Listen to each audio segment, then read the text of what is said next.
M7B. What is this one? Electro Voice? Yeah, that's a Okay. RE320, dude. Yeah, my Oh setup's yeah. moving all over the place. Usually we record at a studio, Yeah. but the manager there he's been doing a lot of shows. So I haven't been able to do the studio, so we just I have got this you. weird jank setup right now in the sunroom. What are you running this through? Like what are you using a mixer or I got my Apollo rack back okay. here. Okay. Yeah, it's a nice unit. I got it. It's super expensive though. Even though it was demo model, it was 1,600, dude. But Woo. I like it. I use it a lot. Use it a lot for mixing too. Yeah, I hear you. And it's it's portable. It's nice. I got you. So man, Tyler, what the hell you been Dude. up to, dude? What you been up to, man? Man, living life, living the dream.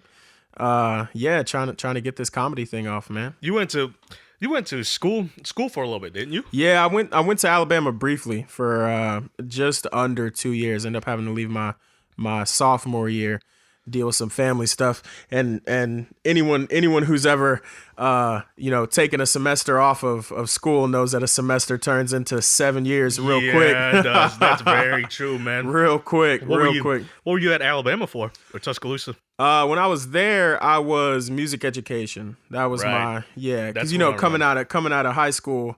I mean, you knew me. Yeah, I Like I remember was, music was everything, and not that music's not everything. Now I still love playing, and I still love music. You know what I'm saying? Do you still play your clarinet every now and then? I try to as much as possible. I haven't played in a long time because actually, a friend of mine who was still in school, her clarinet broke, and I loaned her my clarinet for like a year. Right. I actually just got it back not too long ago. So yeah, trying to get back into playing as much as I can. Right, even though like I don't play that much professionally anymore, Yeah. but I try to keep up with it. Oh yeah. I mean, and it's something that no matter how much time you take off, once you kind of get back into the rhythm of it, I mean, you pick it back up. You know what I'm I saying? mean, it's like the same as working out, or Yeah. going to the gym in a way. Yeah. It's just kind of it's just test your discipline. That's all it is. Yeah, dude. exactly.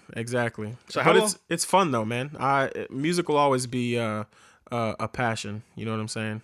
So what do you feel about today's music? Dude, I actually feel like okay. So today, I actually like it too. dude, this is what I'm saying, man. A lot of people, everyone. There's always gonna be. It's cool to kind of put stuff down. You know what I'm saying? Right. People thinks that it makes them cool, but like, I mean, if you look at music today, man, I think we're a lot. I think the benefits of the internet are just now kind of starting to flourish musically, as far as music is concerned. I mean, because at first, you just get a flood of everybody being able to make music, and so of course a lot of it's not going to be that great because Correct. Because everyone, yeah, exactly, got not access to it. yeah, not everyone is talented, but I think now you're starting to see the benefits of that level of access being granted to really talented people. You Of know what I'm course. saying? There's always two sides to everything. I kind of see, with this whole, easier access. It's kind of Yeah. like I call it kind of an equalizer because Yeah, now, yeah, exactly. because now the playing fields it's almost level. in a Oh way. yeah, oh yeah. So it's kind of kicked out a lot of the old people, kind of stuck in their ways. I won't say old people, but Yeah. people stuck in the old it's ways. it's removed a lot of the like so-called like gatekeepers. You know what I'm saying? Mm-hmm. Where before, 20, even 10 years ago, if you were an artist, whether you could get on or not was solely dependent on could you get a deal, could you get the attention of like major labels. And now, I mean, the road is still harder if you want to remain like an independent artist, Correct. but you can get a following like strictly independent on your own and grow within yourself without having to sign away your artistic license to Or your a rights label. Yeah, to your exactly. IP. It's actually rough once you get signed to a major too, right? Because a lot of them, most most new artists, like when they get picked off SoundCloud or they just have a Right. big following, they get the label. They usually Yeah. own more of the Right. artist. Yeah, exactly. Like IP, what they make off the artist. And that's So- insane. That's insane. That would never happen to if you were excuse me, if you were I don't know, if you were in a profession where your job is to like like create something yourself. If you're building something yourself, why should someone else have the rights to something that they honestly play no part? They have no talent. You know what I'm saying? Exactly. If there's the record label owner, like they're not an artist. They're not. Well, here's the thing, right? You gotta they're looking at it from a business perspective. Right. They just have the money, which nothing's wrong with that because when they got money, what can they do? They can put the artists on tours. Yeah. They could do all stuff. They could do promotion for them. They could pay for their But distribution. but I mean, it's possible now to set that shit up yourself. Like, It is. I mean, it's again, it's always going to be harder to do it on your own, and that's the thing now. It's that if you're an up and coming artist and a label can like cut you a check right now, that's money right now instead of trying to work and build it on your own. And a lot of people want to take that shortcut of, okay, well, let me just sign this deal now so I can get on now. And they sign all of their stuff away. You know what I'm saying? Exactly, because they don't have, even though they have a big following, Yeah. that's all they got. They don't know if Right. they're an artist that's going to last for a long time or not. There's very few artists who, do get signed and they do well enough to where they can renegotiate the Right. contract or get out. Yeah. Of it. I think Taylor Swift just got out of the Machine. Yep. Yep. She left there. I don't know where else she went, but I think she owns all her music. Now. If I'm not mistaken, they're talking about Drake being out of his deal as well, and they're saying a lot of the future of what artists will be able to do is kind of resting on what Taylor and Drake decide to do. Because really, in terms of, I know Drake is thought of as a rapper, but I mean, really, he's a pop artist. You know what I'm saying? Correct. But really, those are the two, I mean, arguably biggest names in pop music, right? Like Taylor Swift and Drake. Pretty much. I mean, depending on what they do, if both of them decide to say, why would we sign with a label? What do we need from a label? Well, they're at the point now where they're basically as powerful, if Right, not more powerful exactly. than them. So They're yeah, just- if both of them decide to just do it on their own, I think a lot of other creators and artists will see that example, and I think labels are gonna start to decline in the next 5-10 years. I think once that starts happening, once the labels kind of start going away, that's gonna pave the way to encourage more private investors, right? Exactly. And two, another thing is streaming, like being able to put your own music on streaming services. Spotify did that. Exactly. Recently. And that was a big thing. Being able to put your music on Spotify without the help of a label or what have you, like that's a huge move for artist independence. That took care of distribution. Yeah, In a absolutely. way. Now what they have to worry about is just making content and Exactly. marketing. And probably some other stuff I'm forgetting about. But yeah, I think funny that you talk about streaming, but there's some video game service that are doing that now. Oh yeah. Instead of owning the license or the hard copy of the game, you just Exactly. you pay a subscription and hey, you can play whatever you want. So Exactly. a lot of companies are starting to go more of that streamline, streaming kind of deal. I mean, that's what, honestly, that's what everything is kind of going towards. Less of like a physical ownership and more of instant access, But the crazy thing too is now I think people are now with technology, people are gonna get more for less. Yeah, exactly. So what were you saying, my man? I cut you off. No, you're good. But I think that's kind of where I think kind of technology is pushing everyone towards is less of a physical ownership. I mean, that's what's happening with electric cars. The dream of all electric cars, of everyone in the world having a fully autonomous, the Tesla, you know what I'm saying, is you don't have to own a car. There's, a fleet of fully autonomous cars. And when you need a car, you call a car and a car comes and picks you up and takes you where you want to go. I don't think people are ready for that yet. I'm not. No. Not yet. Not yet. Not at all. I don't think that's. But that's happen. the dream. That's the, when you talk to Elon Musk, that's the goal the utopia, is because if you think about it, a lot of people break it down this way. How much time do you legitimately spend, behind the wheel every day? Like, 2-3 hours at most people, you know what I'm saying? So that means, 90% of the day your car is sitting, which is a waste of your money because you paid for that car, you know what I'm saying? And so if you can, and two, the more people have cars, the more harmful it is to the environment. And the best way to reduce all of that is if you can create fully autonomous self-driving cars, that will give access to a vehicle to everyone. It's the whole instant access thing. It's the same thing with Netflix, with Spotify. It's less physical ownership, but greater access. So you say they would pay like a subscription fee to use an electric car? Dude, I would. That would be dope. If I didn't have to pay like gas, maintenance, car insurance, car note, and I could just pay like $200 a month to call a car whenever I need one, that would be dope. Well, that's the thing, right? A lot of people, they're not willing to change, and when you introduce a system like that, it's gonna obviously fuck with a lot of things. Yeah. Like obviously your insurance companies. I'm glad you said fuck because I wasn't sure if we could cuss or not. Nah, it's fine. It's fine. We can do whatever, man. But it's just gonna shake a lot of things up. Like your insurance companies. Well, now you have, since less people are gonna be buying cars, there's less parts being manufactured, Absolutely. less jobs. So I feel like an extreme change like that, obviously, it's gonna have to happen gradually, and I think that's what you meant too. And that's honestly one of the things that I think that's one of the biggest things that's going to get in the way of electric cars really becoming mainstream is, there's money behind everything. Correct. That. And so like you're going to see like the oil industry, like they do not want electric cars. You know what I'm saying? Why do you think all the hybrids look ugly as shit? Yeah, exactly.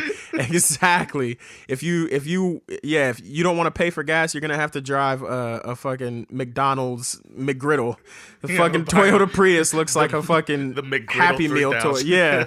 Like this shit looks awful, but you're not going to have to pay for gas. So, but that's what it is. It's going to come down to, honestly, I feel like once all the baby boomers die, all these old people, because really, once millennials become, and I don't even think millennials are going to get it done. I think it's going to be the next generation. You know what I'm saying? Yep.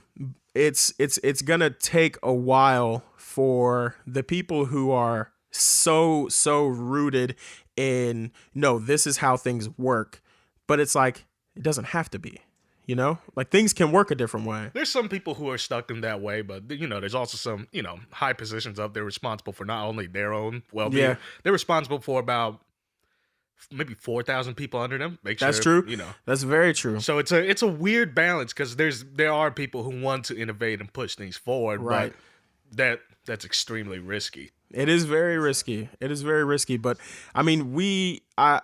and it's funny that you say younger generation because I think the younger generation they're more risk takers, right? That's why you have a lot more startups. Your teams are smaller. Like if your app fails, it's I think it's because we have to be. You know what I'm saying? Ourselves included, and even the people who are going to come after us. It's so every generation before us, it was, you are going to go to school, whether that's high school or maybe college. You're going to get a job. You're going to work hard, and that hard work is going to pay off. And, you'll get everything that you work for. We don't have that same no, man. A lot of us outlook.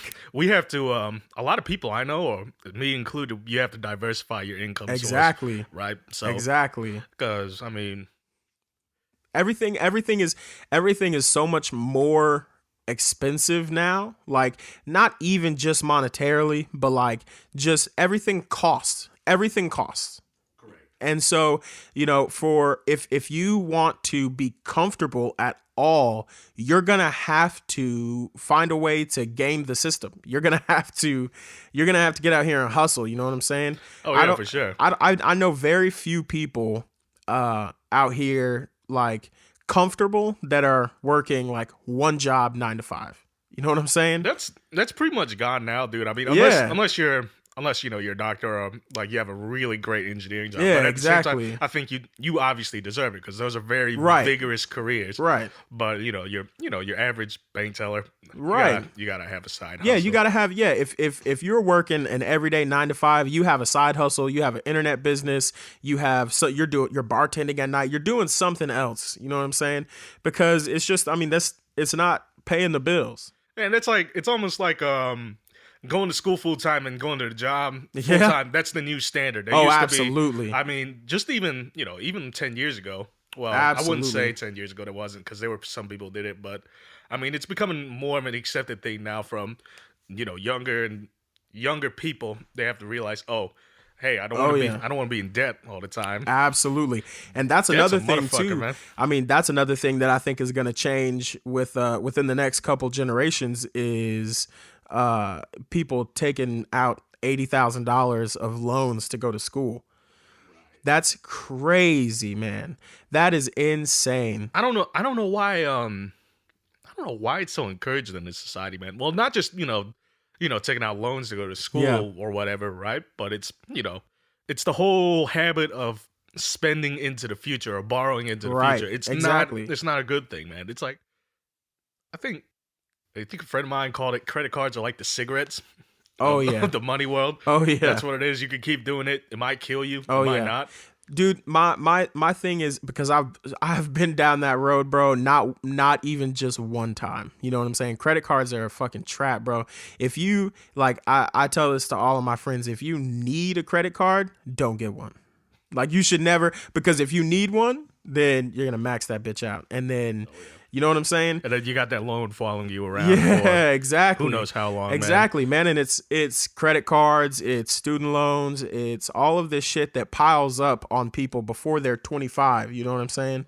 And like it's like, okay, well now you're gonna spend the next 60 years of your life trying to pay off this debt that you accumulated when you were a child still. One of my friends, he said he lives in Virginia, right? He's 40. He said he did this one thing with his kids, right, where he give them a credit card, but he said you can only get groceries and you got paid off every week. And he gave it to them when they were 16. I thought Yeah. this man was crazy, but no, it was is every month when they would pay off the groceries, right? It'd be like $200. I mean, they'd start building up credit. So I Right. think roughly by the time they were 25, right, they basically had a limit of I think 35,000, and Yeah. that was basically enough.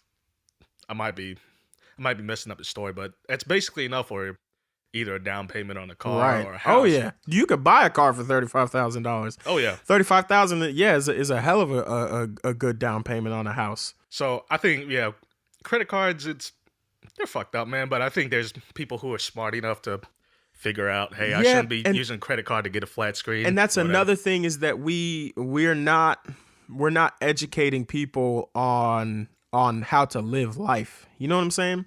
Elaborate. We don't teach kids. We don't teach them, about taxes. We don't teach them. I mean, I took a government class in high school, and there's still shit about government that confuses me. You know what I'm saying? About just the setup of our government, how everything works, and that's why you see people, confused or upset about how the way that elections turn out. Well, if you know how the system works, you're gonna understand how we got the shit that we got. You know what I'm saying? No, I understand. People aren't educated on the way that our world actually works today. We learn shit that granted is important. Like I there's math that I learned that I still use, but like we need to teach people about life, and about credit cards, about mortgage rates and insurance and compounding interest and all kind of shit about investments, because that's how you grow your wealth. That's how you become more prosperous as a person. Exactly. I think those obviously those concepts should be taught in school because they're Yeah. very important. But in terms of life, I think you were talking about something else, but life's best teacher is life. Oh, absolutely. Of course. Absolutely. And that's another reason I think most people should take time off between high school and college. That's true because a lot of people, I think a lot of people are so pushed into going to college right out of high Dude, school. they herd you in there, man. It's it's rough, right? Because you're 18. You Yep. know, you just a few minutes ago you had to ask to use the restroom for Yeah, your teacher, but and now you're telling these kids to make huge financial decisions. Like, absolutely. let's hope they go into engineering or That's computer never- science or programming. No, they go into. Nah, I'm gonna make carpet bomb Yeah. statement. Like, let me go take out 80,000 for an English degree. You know, Absolutely. that's the dumbest shit ever. Absolutely, man. You can. I don't know. I'm just. Yeah, man. The It's concept of money, that's very important because one time I took out $1,000 loan for my business and I was scared shitless. I was like, how am I going to pay this off? I thought I was going to do a little at a time and just fuck it. I'll just pay it all at once. Just be done with it, dude. I didn't want to deal with it. it's stressful, man, to have that shit hanging over your head. It is, man. It's it's at that age, man, when you're, 17, 18 coming out of school, it's insane to me that an 18-year-old can sign a loan for $20,000. Well, I don't know if they can saying? sign. I think they have to co-sign with their parents. Well, I'm just talking about through FAFSA. You know what I'm saying? Yeah. Yeah, like it's like, okay, I had no clue what it's like, oh, well, this is just how it works. You know what I'm saying? I go through this process, I fill out these forms, and I get money to go to school. Like, that's literally, I didn't think into it any deeper than that. And that's probably on me, you know what I'm saying? But I mean, honestly, that's the same for a lot of kids. That's just, it's like, hey, this is how the system works. You graduate high school, all you've known your whole life is school. When you are coming out of high school, literally your whole life has just been school. So when someone tells you, okay, well, you need more school, you're like, okay, that makes sense. You know, like, this is all I've done. It makes sense. This is what I still got to do. And they herd kids in there, man. You gotta fill out FAFSA. You gotta take out loans. School is more important than anything else in the world. If you want a good job, you're gonna have to have a college degree. Man, I had a couple friends who actually took a few years off or took a semester off just to kind of figure out what they were doing. I had one friend who he took a year off and then he just did like a road trip on his bike across America. Hell yeah. And and then he figured out what he wanted to do, and now he's doing pretty well now. He's doing a lot better than, some of the friends I know who went into it right after. Exactly. Because, it's just you're 18, you're in the moment. I mean, I guess these kids, they're just trapped in a bubble. High schoolers in general, they're not aware, not because they're stupid or anything. It's just because they haven't been introduced. Into these. No one's telling them. Nobody's telling them, and they're just not aware of it. So enough of this like deep talk, man. Yeah. So how long you been doing this? How long you've been doing the comic thing, man? Man, I'm trying to think. I think my first open mic was like a year and a half ago. I think. Yeah. I think I'm coming up on like 2 years ish. Where was that? Marty's or the? Syndicate Lounge, bro. Syndicate? Oh, bro. That place closed down. Yeah, dude. Yeah. R.I.P. Dude, I love Syndicate Lounge, man. I knew the audio guy from there. He was Aaron. Pretty fun. Yeah. Dude, Aaron's a good dude, man. He was a good dude, man. Yeah. Man, you said was like he died. Oh, no. He didn't die. He's a good dude. Aaron is a good dude. Aaron's cool as fuck. But yeah, man, Syndicate Lounge was tight. That was even before I started doing stand up there. It was one of my favorite venues, man. I used to love going to shows at Syndicate. Just like dingy little hole in the wall above a Pizza Hut. You know what I'm saying? It's true. It was, man. So, man, what made you decide to get started, though? Was it somebody inspired you, or you just kind of bored? Honestly, it was probably a combination of a lot of things, really. Growing up, I always loved like comedy. I mean, like I always loved I used to me and my brother used to stay up late at night and watch Comic View on BET. Like Bruce and Ralphie May and Michael Blackson. And I used to love watching Dave Chappelle, Jamie Foxx. I watched the Kings of Comedy, all of it. Dude, I love Dave Chappelle, man. Dude, me and my GOAT. two cousins, we would always watch it at our grandparents' house. The GOAT, here's man. the messed up part, right? Our grandparents, they were, hardcore first generation Vietnamese, so they didn't even know what was going on at the time. So we could just say, hey, I want to watch TV with you guys. And we just change it to the Chappelle show. And they wouldn't know what was going on. It's so messed up, but dude, that's all right. So honestly, like my that's kind of the roots of my laugh, where my laugh came from, right? Oh, the Chappelle. Because so anyone if you've met me, people tend to talk about my laugh. I'm a pretty loud laugher, but a lot of it came from when I was in like middle school. Me and like my homies like Brandon, Man, what's he been up to, man? He's just working being on. Brandon.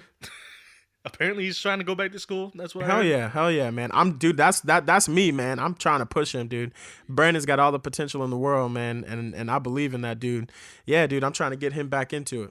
But yeah, man. We used to watch Chappelle's show, and we would do the Chappelle. I was like and we just used to laugh loud as fuck, and it eventually just like morphed into like what my real laugh is now. I just laugh fucking uncontrollably. But and people, the shitty part is that people always think I'm like being obnoxious. Oh, right. It's whatever. But nah, man. It's just like I heard something the other day. It's like the cheesiest, corniest line ever, but I was like, that shit applies. It was like, laugh like nobody's listening.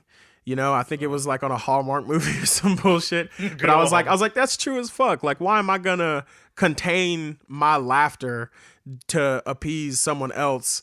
Laughing's good for you, man. You know what I'm saying? Hell yeah. I think everybody needs to laugh a little bit more. I think that's what's fucking wrong with a lot of people. Everyone wants to take shit so seriously. Just laugh about shit. I don't know, man. Obviously, there's a lot of stuff people got to worry about, but sometimes, man, you just gotta.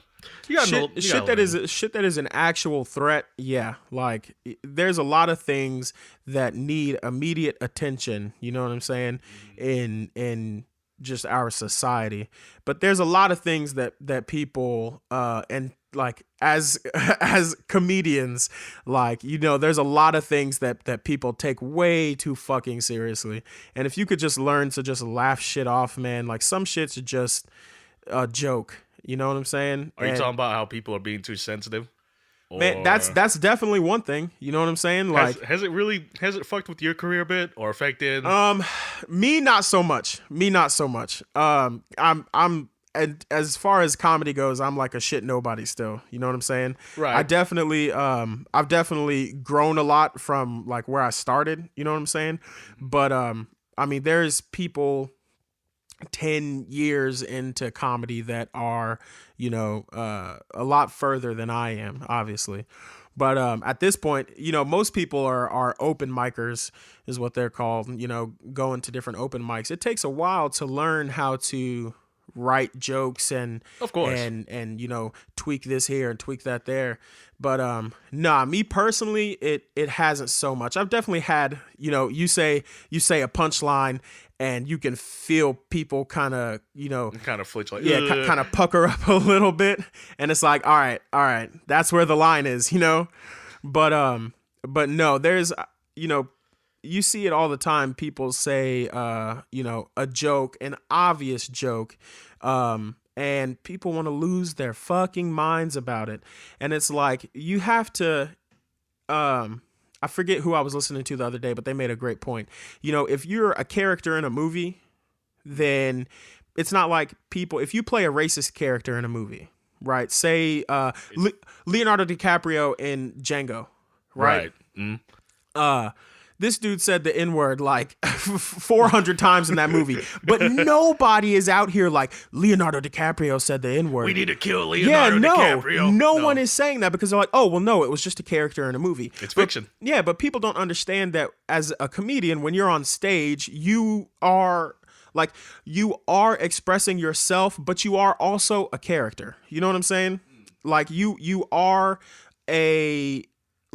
your jokes are not like statements. You're not making statements. You're telling jokes that are like lines written to not be taken seriously. Well, Bill Burr, on the other hand, I feel like he just says what's on his mind, and he doesn't give a shit. It's definitely true. But and there's a certain art to that. Yeah, absolutely. Just saying whatever the hell you want to, Yeah, absolutely. And just being you. I think that's why so many people like Bill Burr. Absolutely. Sure. There's as a comedian, your goal is to I don't know why I keep fucking saying that shit. As a comedian, but in comedy, like your goal, you still have to appeal to, like the everyman. You know what I'm saying? You have to be relatable. No one is gonna, if someone just gets up there, I always tell people, I feel like you can't be like super hot and be a comic. You know what I'm saying? Oh, Because comedy that's true. comedy comes from struggle. You know what I'm saying? It's It is. like you get up there and you bitch about shit, and you can't. There are very few people who get up there and just tell happy jokes. You know? I feel like Tom Segura nailed this on the head. He said something like comedy is just you reporting on your everyday life Yeah, and yeah. what you see every day. Exactly. If you went up there, if you got on stage and you were like, "Yeah, man, I had a great day. I just went to work. My boss was super cool, real supportive. I got off and had a great dinner. Worked out. I ran like 4 miles. No one's that's just not funny. You know what I'm saying? We want to hear about how your boss is a dick because my boss is a dick. You want to hear about you getting into an argument with your girlfriend because I get into arguments with my girlfriend. Like you want to be relatable to people. You know what I'm saying? And that's why you see people like I think this was actually this might have been Tom Segura I was listening to the other day. He's talking about like you'll see Jerry Seinfeld get up and be like, I was buying milk at the grocery store there. They're like, no, you weren't, Jerry Seinfeld. Like, you haven't bought milk in years, dude. You're a millionaire, bro. Like, you definitely have the milk delivered to your house, bro. We get it. But like, by 20 maids yeah, exactly. from But no, Venezuela. you you definitely have to kind of put off that relatable image, though. You know what I'm saying? Yeah. And I see that. that's part of what I mean when I say like you're kind of putting on a character, is you do have a stage persona, even if you are expressing yourself, you know what I'm saying? Your jokes definitely want to come from a place of truthfulness because again, the audience can tell if you're up there just bullshitting. If something's like inauthentic, people are going to that's going to come across in your act. Joey Diaz is very authentic. That's why I find him entertaining. Yeah. And that's why so many people find him very repulsive because, like, oh my God, a person like this dude. exists? It's and the thing about that, man, the thing that's so golden about Joey Diaz is like it's so raw, man. You know what I'm saying? It's just that there's no fucking filters, there's no anything. He's gonna get up there and he's gonna tell you exactly how it is, and shit's gonna be hilarious, but because of it, you know what I'm saying? That's the thing. He's not only like, I guess, considered loud and obnoxious. He's a great storyteller. Dude, absolutely. That's just something I noticed about him. I think that's why a lot of people yeah, love him because he's so great at pulling up his experiences in his past and just telling it in a very compelling way. Oh yeah. It's almost like reading a book. Oh like a yeah, kid's book. and that's the goal of any artist is to tell a story. Whether you're a painter, a musician, what have you, even a comedian, like you're telling a story. Whether that story is about yourself, whether it's an observation, whatever it is, you want your audience to go on a journey, whatever. You're telling a story, and you want to capture your audience in that story and take them along with you.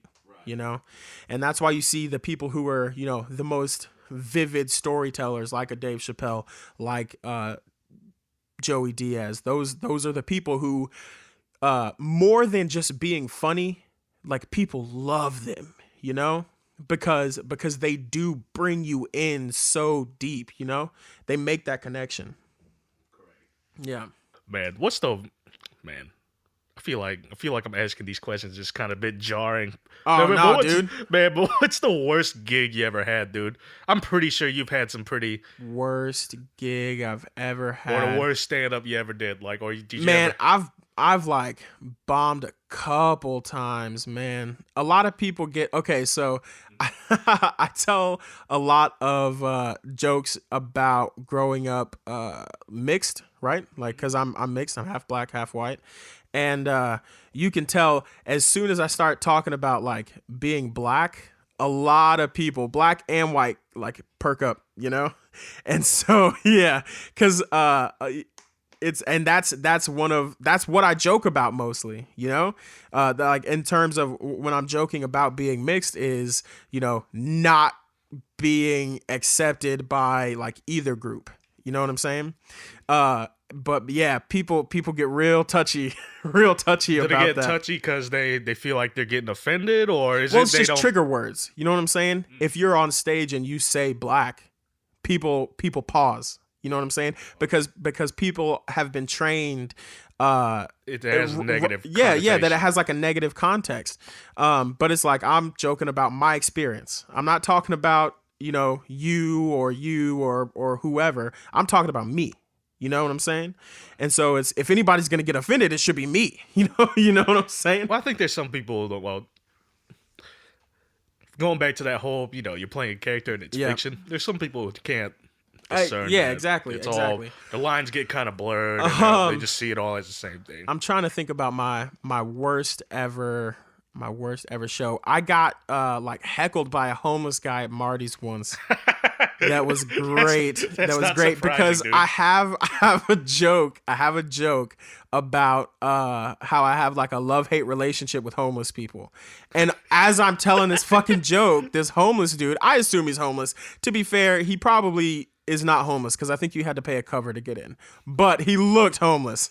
Okay? And he was obviously drunk. Maybe he paid that. Maybe he paid to cover in like pennies. Probably. But yeah, came in and like tried to like start taking the mic from me. I was like, "Hey, bro, no, what are we doing here, man? Like, this isn't what's going on." He tried to take the mic from you. Yeah, it's like, dude, that hilarious. happens so often at open mics, bro. Because open mics are always like at bars and they run until almost midnight sometimes. And so you get like just drunk asses in there and Man, it's just open season, I bet. oh, dude. it is. So I remember there was, I don't know if a lot of people know who John Archibald is. He's a investigative reporter for AL.com, and he won a Pulitzer Prize. Pretentious people will correct me and say Pulitzer, but I'm going to say a Pulitzer Prize for his coverage in the Roy Moore shit, right? He was the journalist for AL.com covering all of the accusations against Roy Moore, and he won like the most prestigious award for journalism, right? And we're in the middle of our open mic, and fucking John Archibald and his contingent of homies come in drunk as fuck, like being loud as shit, and like there's people on stage trying to tell jokes, you know what I'm saying? And I remember my friend Paige McBride, shout out Paige McBride, she's like the smallest person ever, and she like hopped down off of this stool and was like over there screaming at John Archibald. And I was like, I thought shit was about to pop off because they were like he just won the best fucking award he could ever win. And she was like, I don't give a fuck, we're doing comedy. And I was like, oh shit. That's the night we started calling her Rampage.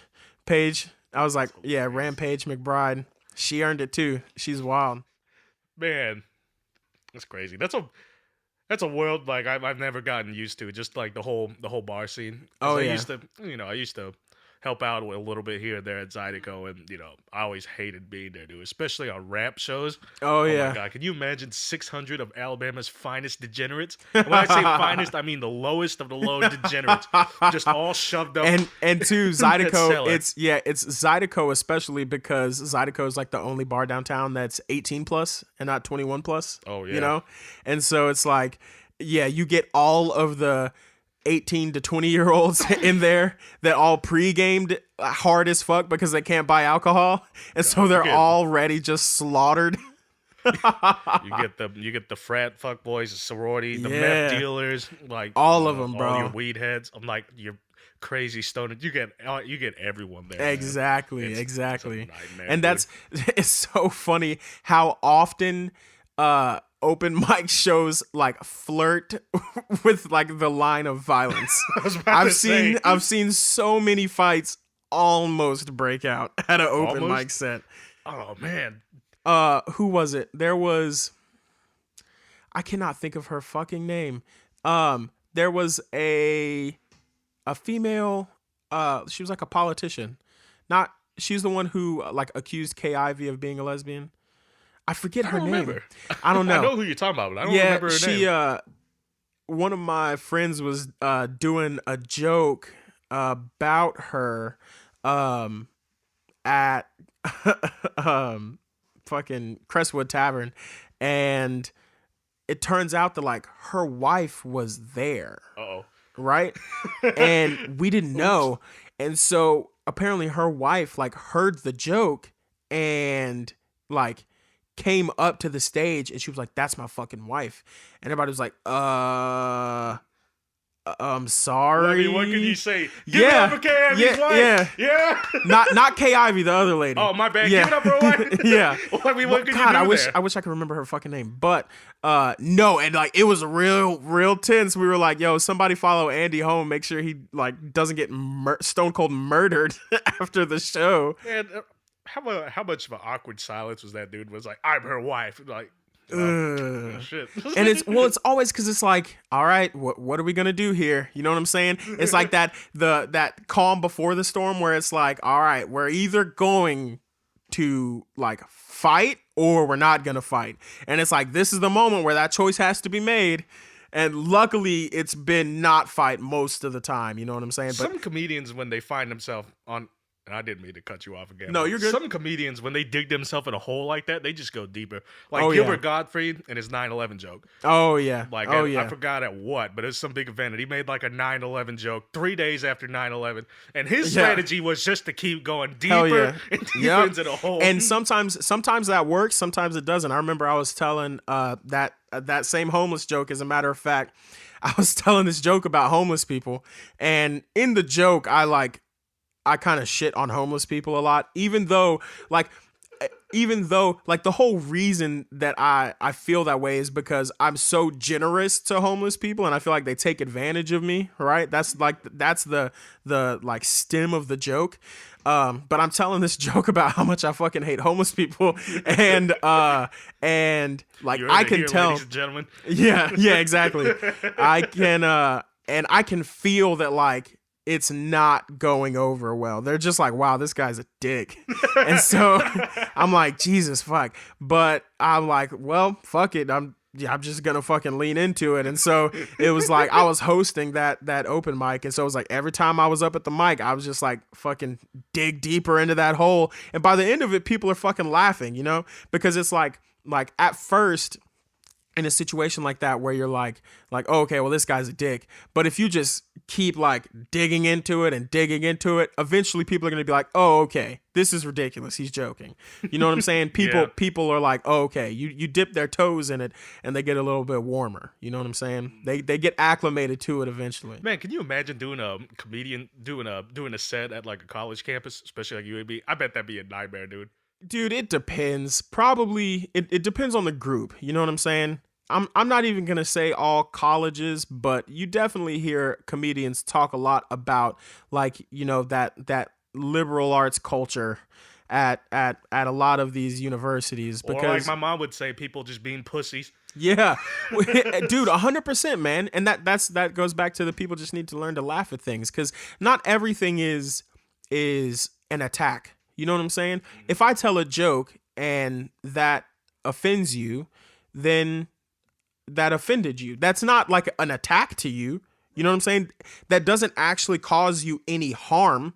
It's not any sort of damage I have done to you personally. You just got offended. And that's okay, because, you know, if I tell a joke about, it would be like if I was like in like a pretty diverse room, right?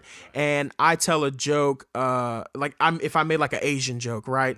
And all of the non-Asian people laughed at the joke, right? If this black dude over here laughed at me making an Asian joke, but then I make a black joke and he's like, oh, whoa. Hey, well, it's like, well, shit, you were just laughing at this joke. You know what I'm saying? But when shit starts to hit, you know, too close to home, people want to be like, oh, well, no, now I'm offended. But it's like, that doesn't mean anything.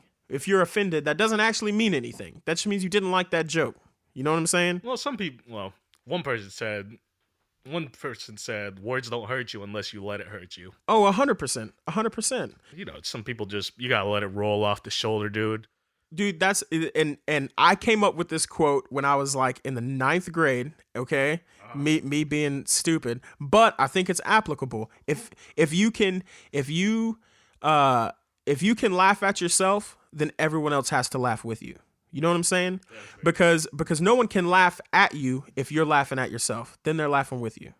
So if you can learn to just like let shit go. You know what I'm saying? If a joke is a joke, it's a joke. If you would laugh at it about somebody else, but you can't laugh at it about yourself, then that's on you. That's not on the comedian. That's not on anybody else. That's you. You have your own shit that you need to sort out. Yeah, the whole reason I pulled up the whole, I wonder what a set on the college campus would be like, because I'm pretty sure I've gotten in trouble or pissed off some people just from me talking, just from the way I say stuff and the way, my tone is. So what I was going to ask you is, do you have trouble sometimes, we talked about blurred lines, right? Yeah. Do you have problems sometimes discerning the way you talk between a set? It's definitely something that I'm still learning, is that if we're just sitting here kicking the shit, and I say, like, I make a joke between the two of us, that joke could be hilarious between you and me, but may not translate well, like, like directly if I just said the same shit to an audience. So there's definitely like language that you can, and that's part of the science of it, is like learning how to tailor your jokes to an audience. You know what I'm saying? And even if you can tell the same joke, but even if you have, if you're doing like a predominantly white room or a predominantly black room, excuse me, you might tell the joke differently. You might set it up a little differently just because you want that joke to be as effective as possible. And part of communicating properly is tailoring your language to that audience to make your message as easily and efficiently acceptable as possible. But yeah, so like everything, and there could be little things about. Bert Kreischer talked about this once on Joe. He was like, there was a joke that he was telling where it was like when he said the punchline, like his eyes kind of got real big. You know what I'm saying? And when he was like recording his sets, like when he's listening back to his sets and he's hearing like what he's doing, he's not necessarily getting the full picture. It wasn't until he like video recorded a set and he was like, oh, they're laughing, like, this little like physical attribute of this joke is like helping the punchline, So it's like there's a fucking 100 little things: tone, cadence, language, the shit that you're doing physically. Like there's a bunch of things that play into setting up a joke to land the way that you want it to. So it's almost like theater, but grimier. Absolutely. And that's why I say you're playing a character, It's like you are tweaking all of these things. You're literally like creating this show for your audience. And it's a lot goes into it other than just, set up punchline. I bet, being a comic or a comedian and all, I bet that it helps you grow tremendously as a person, because you're in this weird environment that's completely different from your normal everyday life. It's like going back to the whole Zydeco thing. You're in the attic or a room with all of the degenerates. Oh yeah, all the drunk people. And it teaches you a lot about like learning to like accept failure, because if you get up there and eat shit, then it's like, all right, now you just got to wear that. Because two, especially at like an open mic, if you get up there and fucking bomb, it's not like you're like going backstage and they don't see you. You just fucking walk off the stage and you're back in the bar. And it's like, yo, everyone just saw you bomb, dude. Like, and so it's like, you got to wear that. But it teaches you a lot about accepting failure. It teaches you a lot about like communicating like with people. You know what I'm saying? It teaches you a lot about being able to let some of your fears go, because most people are petrified of public speaking, or just talking to people. Yeah, or just talking to one person. Yeah, not even in public. I've seen a lot of people who and I mean a lot of comics will tell you this. A lot of comics are like introverted people. You know what I'm saying? They just have something to say behind a microphone, you know? But when they get off stage, it's like, I'm not really like, I don't really want to talk to you. You know what I'm saying? Right. And some of the funniest fucking people in the world are Tom Segura is a perfect one. He talks about it all the time. He's like, yeah, when like I'm out in public, I'm not just Mr. Buddy Buddy. Like, you know, if you come up like, hey Tom, love your stuff. He's like, yeah, thanks, man. But like, I'm not sitting here trying to have, you know, a 20-minute conversation with some random dude on the street. No, I feel you. A lot of artists are that way too. Yeah. You know, they kind of, especially in studio sessions, when a big artist comes to the studio, some people, you know, some of the homies come over, they think it's a great time, but no, that artist, he's not smoking dope, he's not smoking weed, he's not even drinking, he's just working with the engineer. And it's just like, it's just some, I don't know, I guess there's a difference between what you see, oh, absolutely, like their performance, the perception, and who they are. Oh yeah, for sure.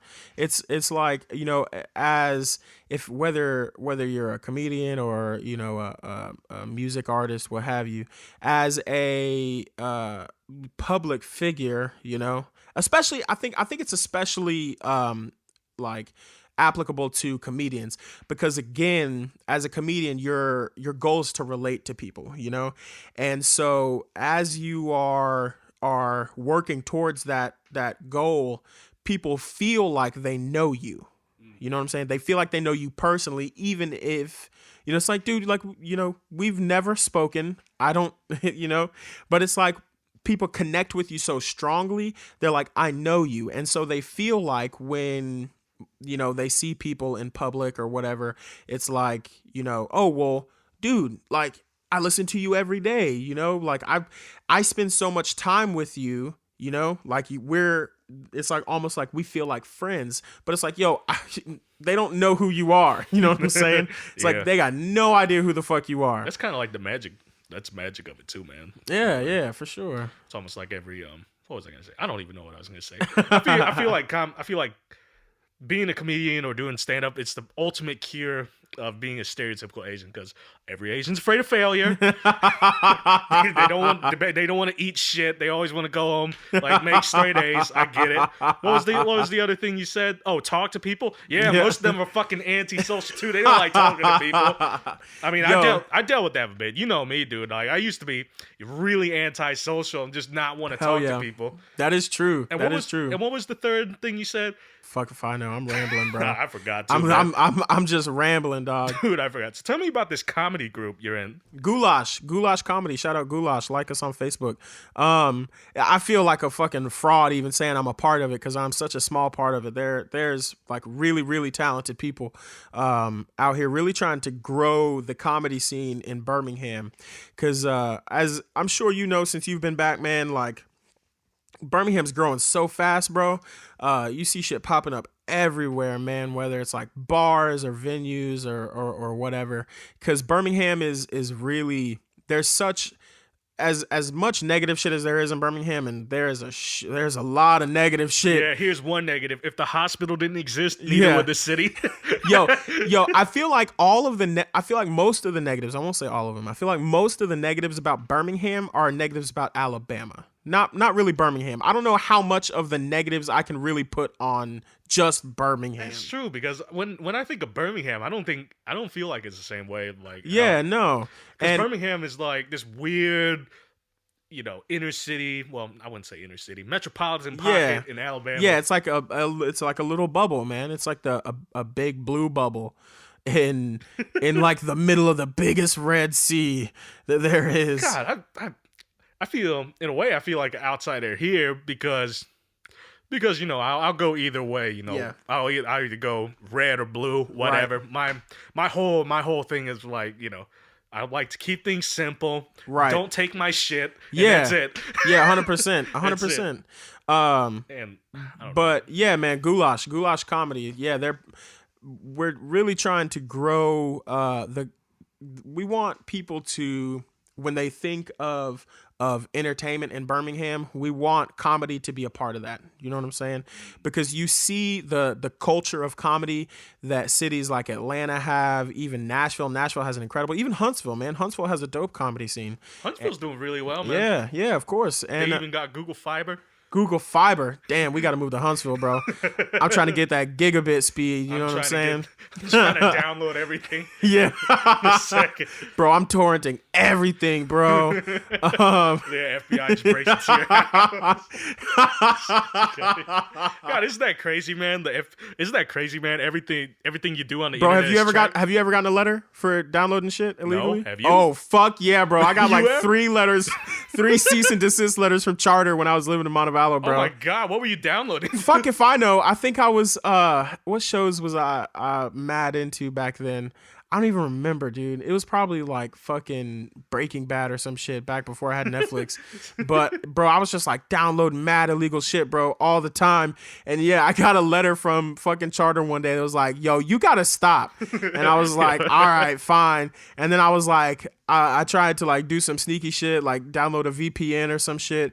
And I guess I did that shit wrong because they sent my ass another letter like, yo, for real. He said, you know, I was like, Yeah. we see that VPN Yeah. you're trying to do. Yo, you not being sneaky, dog. Cut that shit out.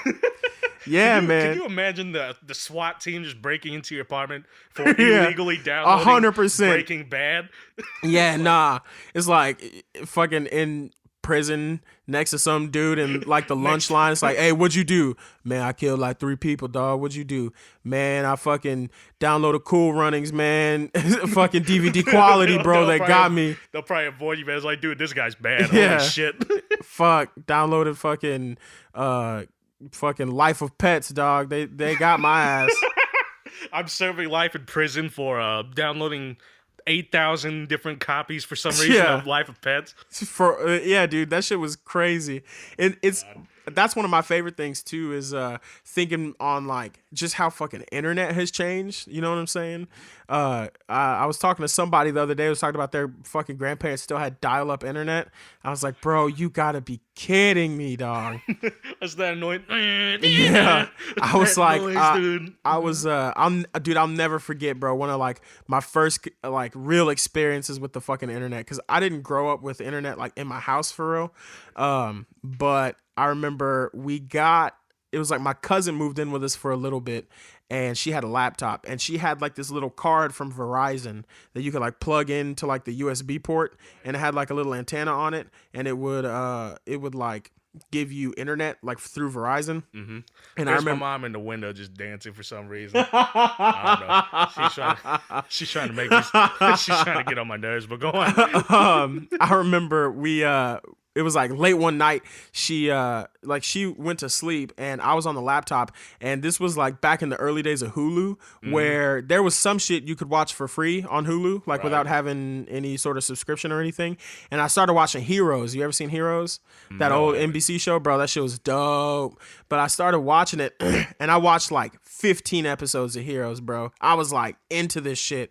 And I like literally I sat at the computer for like 13 hours. Each episode was like an hour long.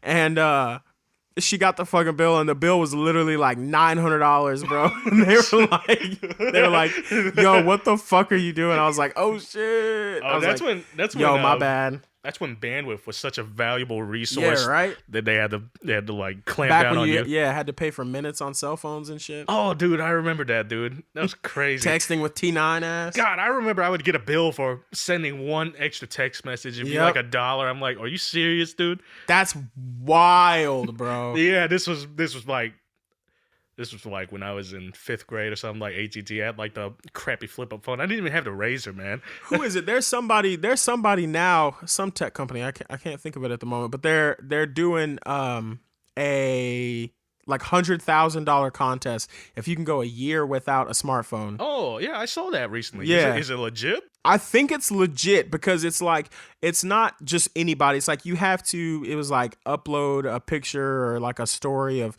what you would do while you weren't on your phone or some shit, and they would select one. I think one person or a couple people to like do this contest. They would give you a phone, like a dumb phone, a little flip phone, and yeah, you have to go a year without no Instagram, no social media. no shit like that.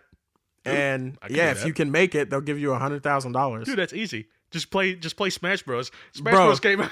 You Bro. can just hide for a year. Like it would be, I feel like it'd be easy for me. I feel like most people would think it would be easy for them too, but people don't necessarily realize like how addicted some people are to fucking social media. Well, it is. You know what I'm saying? Everything looks better on the outside. And Oh, some yeah. people, and there have been some people who feel like, oh, my life's so crap. Look at his life or her life. It's Yeah. so no, that's only a little. That's a little moment. It's a snapshot, yeah. You don't know what's going on. Maybe she has cancer. I don't know. Dude, well, and this is the thing is that like everyone feels who is it? Joe Rogan says this shit all the time. Comparison is the thief of joy. I forget who the quote true. is. I forget who the quote is by, but I've heard that quote. I don't but know. yeah, man, it's everyone wants to compare their shit. It's like, oh, this person has this shit going on. This person got this job, or this person even people will shit on you if you have like a iPhone 7. You know what I'm saying? And it's like, well, bro, I got the 10s Max. Like, fuck are you doing? But it's like, yo, like everybody's got their own shit. You know what I'm saying? But everybody wants to compare themselves to everybody else. I feel like if you're comparing, man, that means you don't have anything going on with your life. You need to go to the gym and you need to pick up a hobby. Oh, you yeah. need to go play with your pets, man. You know what I mean? Absolutely. I mean- Everybody needs to find. You got to be content with your own shit before you can try to. You shouldn't ever compare your shit to other people's shit. Is the gist of it. I mean, what's the point? You are the person you're gonna be with for the longest time. Not even your parents, not even your brother. Absolutely. It's gonna be you. You're the only Absolutely. person who's gonna be with yourself for the longest time, dude. Hell yeah. Hell yeah. If more people realize that, I think more people will understand how to make themselves happy, or realize everyone's struggling, everyone's trying to deal with things, everyone's got their own problems too. And I think there's as much. It's crazy too. Like we think of all of these like issues and shit that we have, but the internet's still like brand new. You know what I'm saying? It is It's true. like Yeah. we've had like real internet. I'm not talking about that dial-up bullshit. Like real internet, you know what I'm saying, has been around for like 10 years. You know what I'm It's saying? still very new. It's still super, super new, and people are still figuring that shit out. And I think once, like kids today grow up with internet, and all of the access and social media and all of the shit that comes with it, I think people are eventually going to start figuring out how to cope with the positives and negatives that shit brings. I use a lot of I use my phone for logistics, to be honest. Sometimes I'll check on Instagram. Sometimes I'll look on Facebook for like some really stupid shit. Or I'll just find something really funny. And that's about it, dude. It's not that deep. It shouldn't be that deep. I'll tell you what, man, this was something that I realized not too long ago because I just started back to school. But it's crazy as a kid, like even into high school and everything, bro, I used to love to read. I loved reading books, man. Like all the Harry Potter books, whatever. Like I would sit and read for hours. Like literally I'd sit and read for like 8 or 9 hours. And as I got grown and started working and what have you, it's like, okay, well, I don't really have time for reading anymore. And then, you get smartphones and it's like, okay, well now everything is, clips, everything is smaller. Everything is 140 or 120 characters on Twitter. Now it's like 240. But you go from like YouTube videos to Vine. Now everything's fucking 6 seconds. Like that's all we got time for is 6 seconds. You know what I'm saying? But things kept getting shorter and shorter and shorter. Now it's like you can't even have a movie over 90 minutes. You know what I'm saying? It's like 90-minute movies. I've noticed that. Yeah, people's attention spans are getting shorter. It's like, yo, you have to give me like the TLDR of everything. Like too long didn't read. Like that's literally a thing. It's like, yo, this shit's too long. I don't got time to read this shit. But I know it became super apparent for me because when I got back to school, bro, I could not read for shit. Not that like I couldn't read the words on the paper. right? But I would start to read and my mind would fucking dart away from me. You know what I'm saying? It's like I would sit down and try to read some shit for school and I'd get like 2 paragraphs in and like I could not keep my mind on fucking track because I've been trained by watching like YouTube videos and fucking everything that's just like clips of shit, clips of little tiny snippets of bigger pictures, that it's like when you try to sit down and like focus your mind on one thing, bro, it was like I could not do that shit. It took me forever to be able to just like sit down and read some shit, man. It was crazy. Here's my problem, right? If it's something I don't care about, like it's some English class or whatever, history, Yeah. like obviously I'm gonna get the TLDR. Yeah. I think there's some professors who are, I like to call this overeducated and word salad, where they just jumble words to a point where it doesn't make any kind of fucking sense whatsoever. Yeah. So every time I would turn in my papers, he'd be like, "Oh, you're not elaborate enough." I was like, I just gave you the point, dude. Like, I'm straight to the point, and that's it. I don't have time for this word salad. Yeah. But when I'm reading a book, like, there's one book like by Manson called Art of Not Giving a Fuck, or Neil deGrasse Tyson's Astrophysics for People in a Hurry, or Jordan Peterson's 12 Rules for Life. Yeah. Like, I can read that. Yeah. And I think, well, that's just me being undisciplined. Right. In a way. Yeah. And that's just me realizing that I cannot expend any energy or cares for things I don't really care about. Yeah, true. It's like people have just been everything's been like tailored to try to feed you as much stuff as possible. You know what I'm saying? Like get you to like consume so much. It's like, okay, we're going to show you this 5-minute video on YouTube. And in that video, you're going to see 3 ads. You know what I'm saying? You're going to see an ad at the beginning. There's going to be an ad in the middle, and there's going to be an ad at the end of it. So basically information overload. Yeah.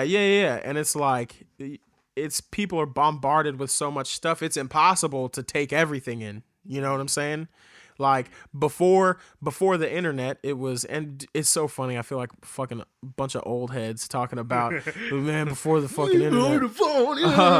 But before the internet, it was like, you know, what did you see on a daily basis as far as like media was concerned? You know what I'm saying? You see the TV. If you woke up early enough, you might watch the news before you went to school or work. And then you would come home and you might watch the nightly news, you know what I'm saying, as a dinner. And then maybe like whatever show was playing that night, whether it was like The Tonight Show or some bullshit like that. You know what I'm saying? But now it's like, you just got some shit on your phone right now. You know what I'm saying? I know, right? We're bombarded with shit all the time, 24/7. The shit is just like coming down that pipe directly at us. And yeah, it's impossible to take everything in. That's why I love going deep sea fishing with my cousins, or going traveling places like Zion or Smoky Mountains, because you're just so disconnected from everything. And even though it's a lot to take in, at the same time it's not. It's so simple. Exactly. It's there, but it's not trying to bombard you. Exactly. And that's why, well, people need to go outside more.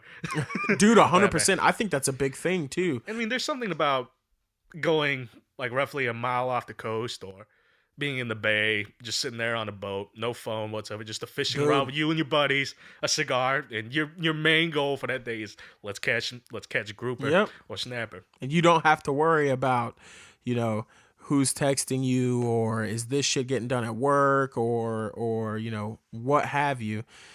Getting that separation is, I think it's crucial to learning how to like just be okay. You know what I'm saying? Everyone being constantly connected. There was a fucking article that I read about this, but I can't remember for the life of me where it was.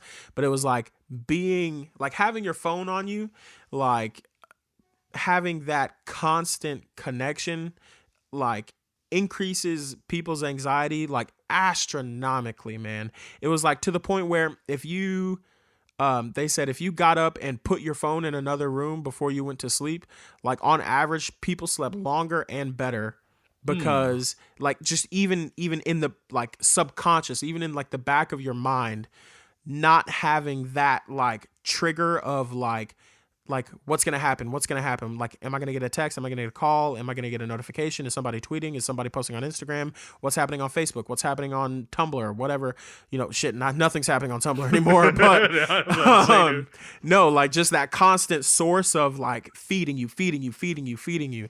It like drives people off the fucking rocker, bro. And I think that's another part of when I say I think people are eventually gonna figure that shit out, and people are gonna learn how to like handle the stress of being constantly connected to everything all the time. You see, I'm weird, right? Because being connected to everything can be detrimental, right, to your mental health and just you overall. But me, I kind of like the chaos in a way. Like when I was in New York for a bit, I could sleep like a rock there because there was noise. Yeah, I don't know. It's weird. That's why I need like background noise when I go to sleep, or I need some noise going on to know I'm doing well. Even though I like going out in nature, right. I do feel slightly anxious sometimes because it's just nature. Right. And if it's like in the middle, if it's like winter and there's no birds chirping, no wind, I'm creeped the fuck out, dude. That's just the way I am. I just need some background noise, dude. A lot of people feel very like suffocated by like silence. You know what I'm saying? There is a weight. If shit is completely silent, there's definitely like a weight that bears down on you, and 100% and that's one of the reasons I like living in like urban environments more than like suburban environments. And I mean urban as in urban, not urban as in black. Right. I like living in like just cities. So we're clear here. Yeah. I like living in cities because it's like there's an energy to a city. You know what I'm saying? There's like a current, right. And you kind of feel that current and you don't feel so isolated. You know what I'm saying? Right. Even if you are, you could be alone in your house, but like I can hear, cars going down the street. I can hear, most of the time gunshots, but it's like, okay, like the city's alive. People are out here. People are it's like, it gives you that sense of security. Like, okay, well, there's other people here. Yeah. When I got back from New York, dude, it took me a whole 2 weeks to get used to it because dude, I want to talk about this some more, man. Because I want to hear your. I'm sure you've talked about it a lot, but how was New York? I know I loved it, dude, but I wouldn't live there. You wouldn't live there? It's good. It's a good place to work. It's a good place. It's great. I really figured out, what I can do, what I can't do, spots I need to work on, spots I'm doing okay on. I learned a lot about myself, and probably this just happens in general when you move out, but just move into a completely different environment where everything's sped up by 500% there. Hell yeah. I just felt, I wouldn't say I feel comfortable as I do here, but I like the feeling up there that there was more going on, that everyone's there trying to fight. Right. I hated the rent, obviously. This is just going to happen when you go to any kind of, How urban much was city. your rent? Oh my God, dude. It was ridiculous. So I was supposed to stay in New Jersey, right? Yeah. With some other tenants, but they got evicted last second. So my rent, God damn. So I had to find another place. My rent went from $500 a month to like $1,700 a month. Ooh. And that's why I was only able to be up there for such a short amount of time. Because if I'm being real, the money I was making up there, with the various mixing clients I had independently in the studio and and some other live gigs I did up there, like that wasn't enough for me to stay up there. Right. Like I could break even and just be miserable. And that's what I learned about myself really quick is I just learned what my limit was. Yeah. And obviously you learn how to live on your own. Yeah. And you just learn, up there you kind of learn to roll with the punches because everyone up there, it's a lot faster. Oh yeah. Especially if you're in Manhattan where that's kind of the, financial center. Yeah. Everyone's really just, you got to think everyone has road rage, but they don't have a car. So they're just, so they're there. And you could just kind of feel the animosity in the air a little bit. But at the same time, there's a certain, I don't know, there's a certain charm to it. I just wouldn't live up there. what was like the biggest like shock, I guess, like when you first got there? Was there anything that you were like, Biggest shock? yeah, was there anything that you were like, holy fuck? Mm, Let me think. What was the biggest shock, dude? Was it just like like the sheer amount of fucking people that are everywhere, or That wasn't it that got no? me. I think what got me was the trying to think. I don't know. I don't know. There's a lot of things up there, man. Okay, what would you say was like the thing you enjoyed most about being up there, like daily? I like visiting the other boroughs on my very rare day offs. Oh yeah, So like Chinatown, right? A lot of the old residents there, they moved out because property has gotten so yeah, expensive. Some people call it gentrification, yeah, but a lot of things there got really expensive. So a lot of the old school, Chinese or Asian residents yeah, kind of left. But I don't know. It's a really cool spot to visit because there's this one park, right? And this park had a shit ton of people in it. Just a bunch of old, Chinese, maybe Vietnamese, yeah. Japanese people. They would play instruments. They sing very traditional songs. It didn't sound good, but it was like to me, it was that noise I Dude, like. have you ever been blown away by a street musician? Huh? Have you ever been blown away by like somebody playing on the street, like on a corner I, outside? I'm I'll say pretty. outside of New Orleans. Well, there was this one time actually, dude. Where I was with my friend. No, I wasn't with my friend. I was just walking back from work, and there was this jazz trumpeter just playing. He wasn't a homeless dude. He Yeah. was he was just trying to practice outside for the hell of it, Yeah. and he was just I was blown away because he was playing like these crazy Charlie. Where was this? This was in Manhattan, Okay. and this was just some dude like just basically playing a bunch of Charlie Parker licks and solos out of nowhere. I was like, yo, this dude's just a professional, just dicking around in the middle of the street. Yeah. Yeah, but that blew me away. Yeah, dude. I've never like walked past a dude like playing sax on a street corner and been like, holy shit. Yo, this dude is no, it's always like this dude is like playing on a reed that is like 6 years old. Yo, this dude's playing on like a styrofoam Also, reed. my question is, I see a homeless dude playing a saxophone. Just me being me, I'm like, yo, a saxophone costs like $1,800, my dude. What do you like? Yo, you Where'd could you go, get it? you could go sell that saxophone and you'd be okay. You'd be okay for 2 weeks, right? Yeah, like yo, you gonna make what? $10-$20 tonight? Like, okay, go sell the fucking saxophone, bro. What are you doing? I don't know, dude. That always gets me in New Orleans, right? Because there's some I don't know, but when I went with like a family or something, they thought that people on the street were homeless musicians. Like those instruments cost money. Yeah. They didn't just steal it. Like, Yeah, exactly. They're not homeless. I'm pretty damn sure they ain't homeless. It's all a scam, bro. Oh, that's my dog out there. He's getting needy. Have I mentioned how much I hate homeless people? It's a joke. You heard it here, ladies and It's a gentlemen. joke. We are against homeless people. They must be eradicated immediately. Oh, I did not say eradicated. That is a strong, strong word. That went a complete different direction, dude. Oh man. But going back to this park, dude, I mean, it was great. I mean, the musician was there. You see people sitting around like singing was awful. You see people dancing for no reason. And in the corner you get like all the really old Chinese and Vietnamese people just sitting there either playing mahjong or Chinese chess or gambling. It was Hell fun. yeah. It was funny. It's cool. That's a place I would kind of go there to unwind because Yeah. everywhere else was kind of chaotic, and my apartment, had. Yeah. How many people did you live with? Oh, it was just me. Just you? Yeah. Okay, shit. So Where was your apartment? It was in Manhattan. That was the worst part. Your apartment was in Manhattan. Yes, it was on top of a Chinese restaurant. Oh, hell yeah. It was pretty A dingy. little stereotypical, but I get it. You want to feel at home. Dude, dude, it was the only place that was available, man. I feel like you had to pull some strings to get in there. It's like, come on. Oh, dude, I was next to Porter. Oh, shit. That's the name of the show. What? I was like, come on. It's like, oh, yeah. Dude, I was next to Port Authority too, right? And that's like when you're next to like a subway system or Yeah. like I don't know what it was. Funny how I lived there, but I don't know what the fuck it Yeah. was. I always thought it was like some giant warehouse, but no, it's actually It's like some people take the bus to go to New Jersey, Oh but yeah. generally those areas are kind of it's a little more sketchy. Was it just But like a studio? Was it?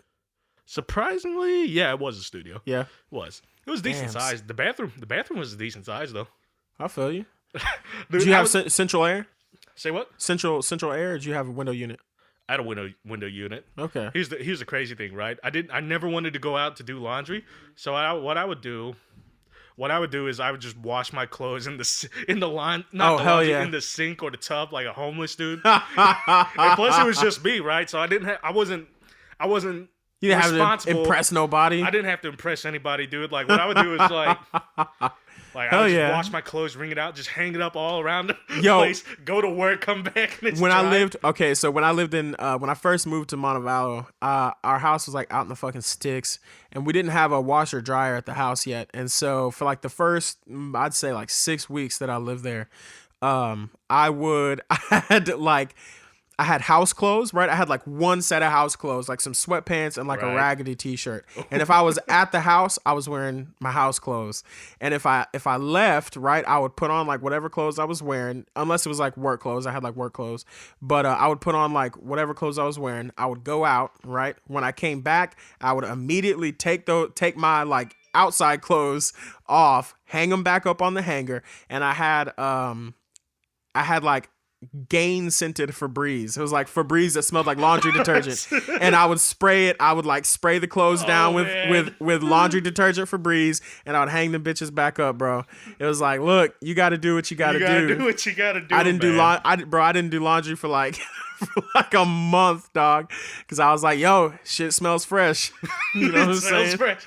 I might not be fresh, but it smells fresh. Towards the end of it, when it was like, all right, like some of this shit is getting too far gone, I would There's a little bit too much mildew on this. I would stop at there's like a gas station on my way out of town, and like out of Montevallo, and I would stop at that gas station and just buy a new shirt. Like, buy a new yeah, shirt. gas station shirt was like $5. I would just like stop at the gas station on my way out of town, just be like, yo, look, let me get the red one. Can't you just wash your clothes? Like, no, it's gone. Nah, bro. It's Look, gone. it's a long story. It's a long 80% story. mildew now. I'm out of Febreze, dog. It's a rough day. All right, cut me some slack, man. Oh my god.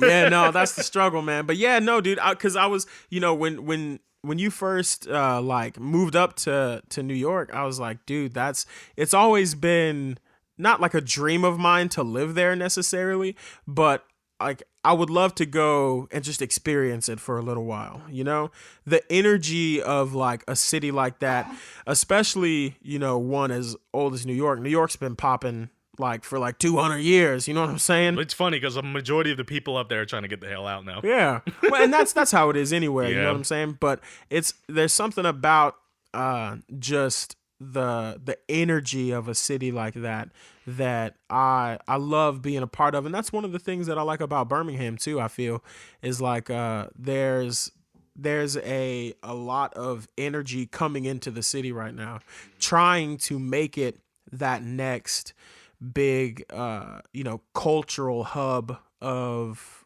the Southeast. But I think it's gotta be careful because it might because some people lump in Birmingham. It's kind of like the same scene as Atlanta, just smaller. Yeah. Which I think that's not a good thing. I think Birmingham needs to be its own Right. entity. Right. In a way. That's how it's gonna get roll. I think what I would like is to just grow the cultures that we have already, You know what I'm saying? Like Yeah. Birmingham has like food. You see that a lot. You know what I'm saying? There's a lot of food Like in Birmingham. yeah, there's a lot of like kick-ass food in Birmingham. You see people winning fucking like James Beard awards for Highlands Bar and Grill. Like there's a lot of people recognize Birmingham for the strong culture of like food that we have. But there's a strong like music culture here. We're trying to build the comedy culture like I said before. We want people to we don't want to like, change Birmingham to attract people. We want to attract people to what we already have. You know what I'm saying? And we want to really like show off the shit that we're good at. And I think it's possible. I think we can I think there's so much like opportunity in Birmingham because it's a perfect combination of like, it's like I've been fucking binge watching Property Brothers. Uh-oh. You ever watch Property Brothers? No, give me the rundown. What's Bro, Property Brothers? it's just it's one of those basic ass like HGTV house flipping shows. These two brothers, these two super metro brothers. I think I've seen it when I was waiting for my truck to get serviced. I just saw that shit. I'm like, okay. Bro. You buy like an old ass house and you like spend fucking $200,000 to renovate. And then the previous owners be really petty and be like, "Oh, I don't want to get rid of the staircase, honey. It looks ugly. No, I don't want to get rid of it. The deal's up." They would, like these people would be so petty, man. It's just 100%, 100%. Oh, God. And it's like every single person is like, "Oh, I make craft jelly beans for a living, and my fucking budget is $2 million." But no, I've been fucking. It goes back to the spending into the future, man. Yeah, exactly. It's like Jesus fuck. But no, I've been watching a lot of fucking like Property Brothers, and it's like, you take this old beat up fucking house that nobody's lived in for 50 years and you renovate it into something dope. I feel like that's kind of what Birmingham is, you know what I'm saying? It's like it's got good bones, it's got a lot of character, but we need a renovation, to show off the shit that we have. It needs money. Yeah, it needs money. That is true. It needs a lot of money. I feel like, as far as Birmingham as a music city, right? Independently, it's got a ways to go. There's a lot of people who are working hard at it, but they don't know what to do yet. Exactly. And I'm excited. Exactly. But also with Live Nation signing, venues like Iron City and Red Mountain Amphitheater, you've been having bigger acts come through, Yep. Like I think last year you had like Vince Staples, Erykah Badu. Yeah. You had some pretty big acts coming through, so it's growing in that sense. But realistically, I don't see Birmingham really getting up there for the next maybe 20 years. Just because everything it just takes a lot of time. I'm not trying to be a downer or anything. No, you're 100% right. It just takes a lot of time. I mean, who's the big artist who blew up out of Birmingham, right? YBN Namir, right? Yeah, technically. Yeah, but he didn't. But once he left, I don't think. I could be wrong. I don't it's know. Not like it brought any extra attention. It didn't bring, because you know why? Because I don't think Birmingham supported him. I think Atlanta and LA supported him. That's the same shit with fucking Gucci, bro. Gucci's from Bessemer. You know what I'm saying? Yeah, Gucci Mane is from Bessemer, Alabama. But how often have you ever heard him talk about Bessemer? Dude, or Birmingham? Derek Wilder, the heavyweight fighter, he's from Deontay Wilder. Fuck. Derek, try to whiten that up real quick. Come on, Derek. he's from Tuscaloosa. Yeah. He's from Tuscaloosa, but that's different. I'm talking about music now. But yeah. I think Lil Pump was from, not Lil Pump, goddamn, Lil Yachty. Bro, I was about to be like, Lil Pump? What? No, Lil Yachty, I think he was from Montgomery. He grew up, I think he spent some time in South Alabama, like in around there. Oh, so he spent his childhood here, but he didn't, not his artist career here. Yeah, okay. no, nuh-uh. I think he went to, if I'm not mistaken, I think he might have gone to college for a short time in Alabama. But, I mean, 2 Chainz went to, was it ASU? I think so. Yeah. 2 Chainz is a lot smarter than people give him credit for. Bro, 2 Chainz graduated college with a 4.0. And he's still, here's the thing. He's still sort of relevant in a way. Oh, absolutely, he's not, dude. I mean, people might think like, 2 Chainz, he's washed up, but you still know who he is. Hell yeah. Hold on. How can you say 2 Chainz is washed, bro? His last album was dope with the fucking pink trap house. I mean, dog. It's not like Soulja Boy or anything where he's trying to kind of scrape up what he's got going on right now. Did you see Soulja Boy released a gaming console? Really? Yeah. Like his own proprietary gaming console. He's trying to do stuff, man. It's called like the Soulja Box or something. Fuck if I know. It's like $200 too. It's like a fucking I was like, bro, you can buy Xbox. Yeah. I mean, can you really blame a person trying to figure things out? You know how you turn it on? How? You crank it. Was that a joke? Yeah, that was a fucking joke. I just thought of that shit.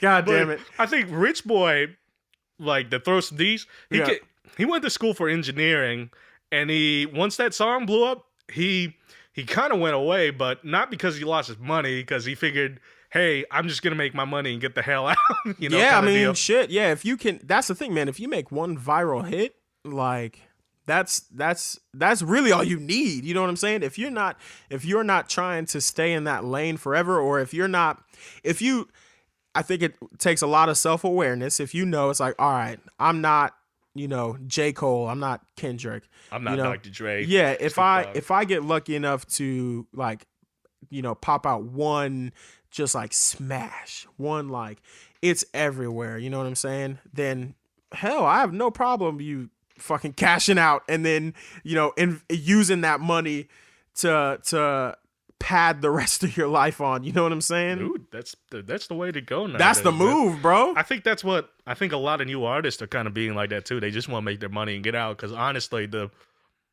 whole industry is just industry stuff, man. It's just tricky. Yeah, and it's troublesome. Yeah, you know about that shit a lot more than I do.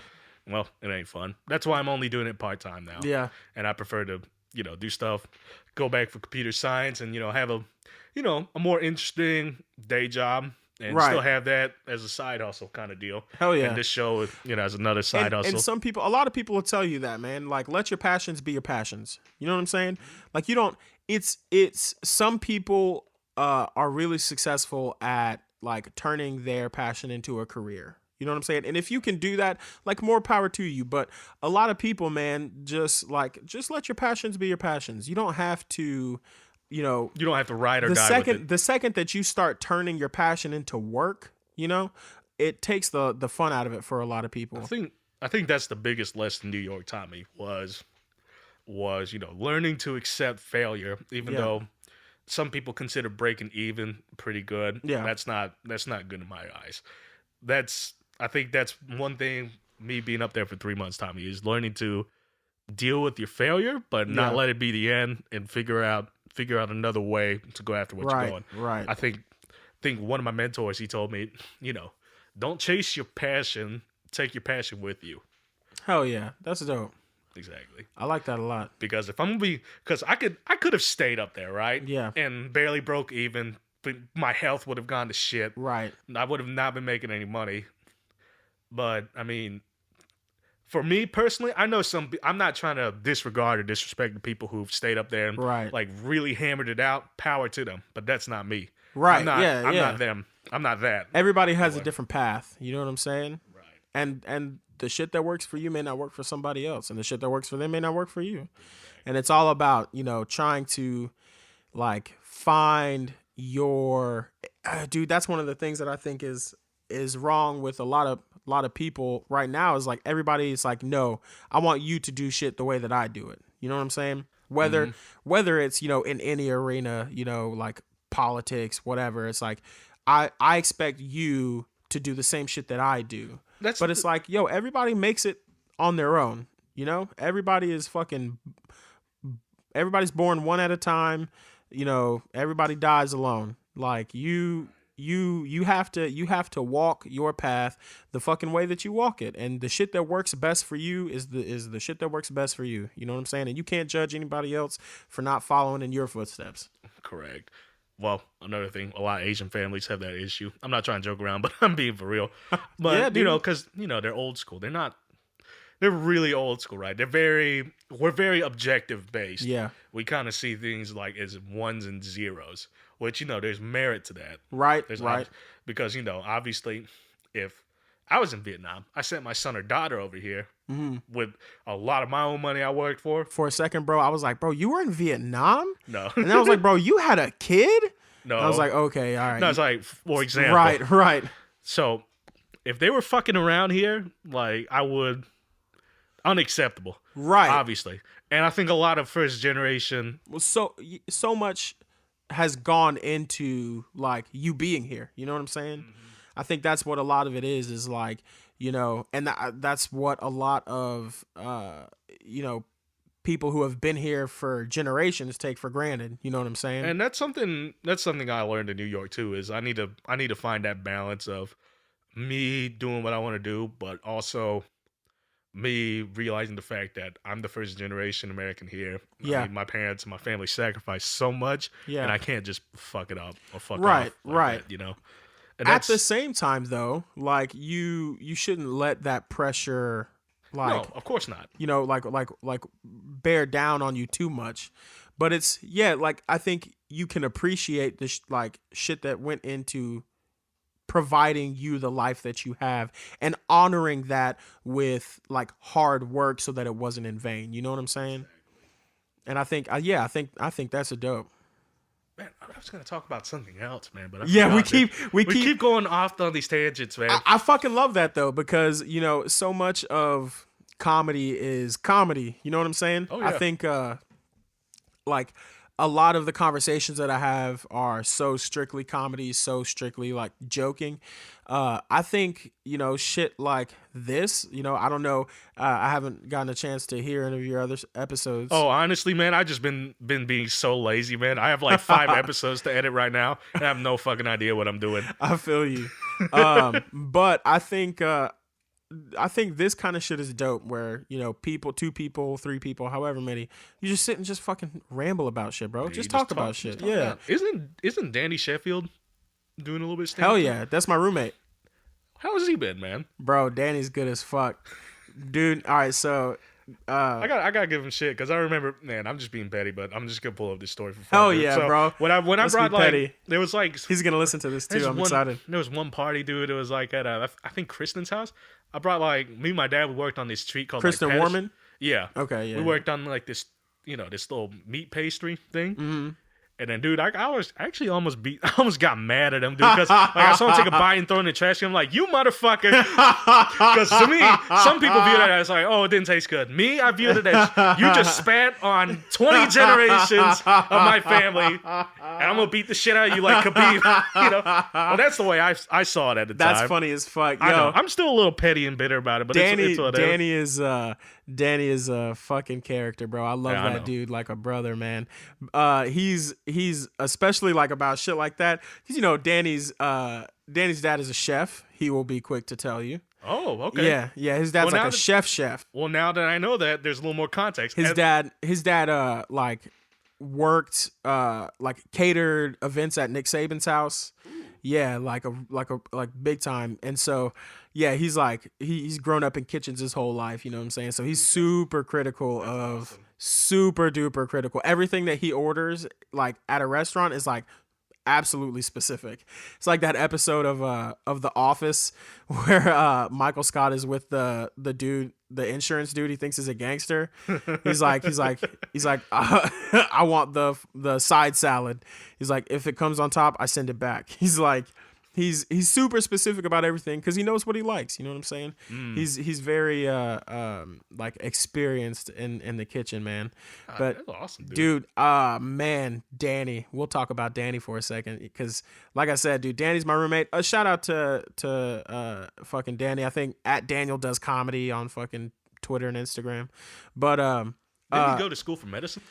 Dude, I don't know what the fuck he went to school for. I assumed engineering of some sort. That's wild. I've honestly never considered what he went to school for. We've been friends for like over a decade. I never asked him what he went to school for.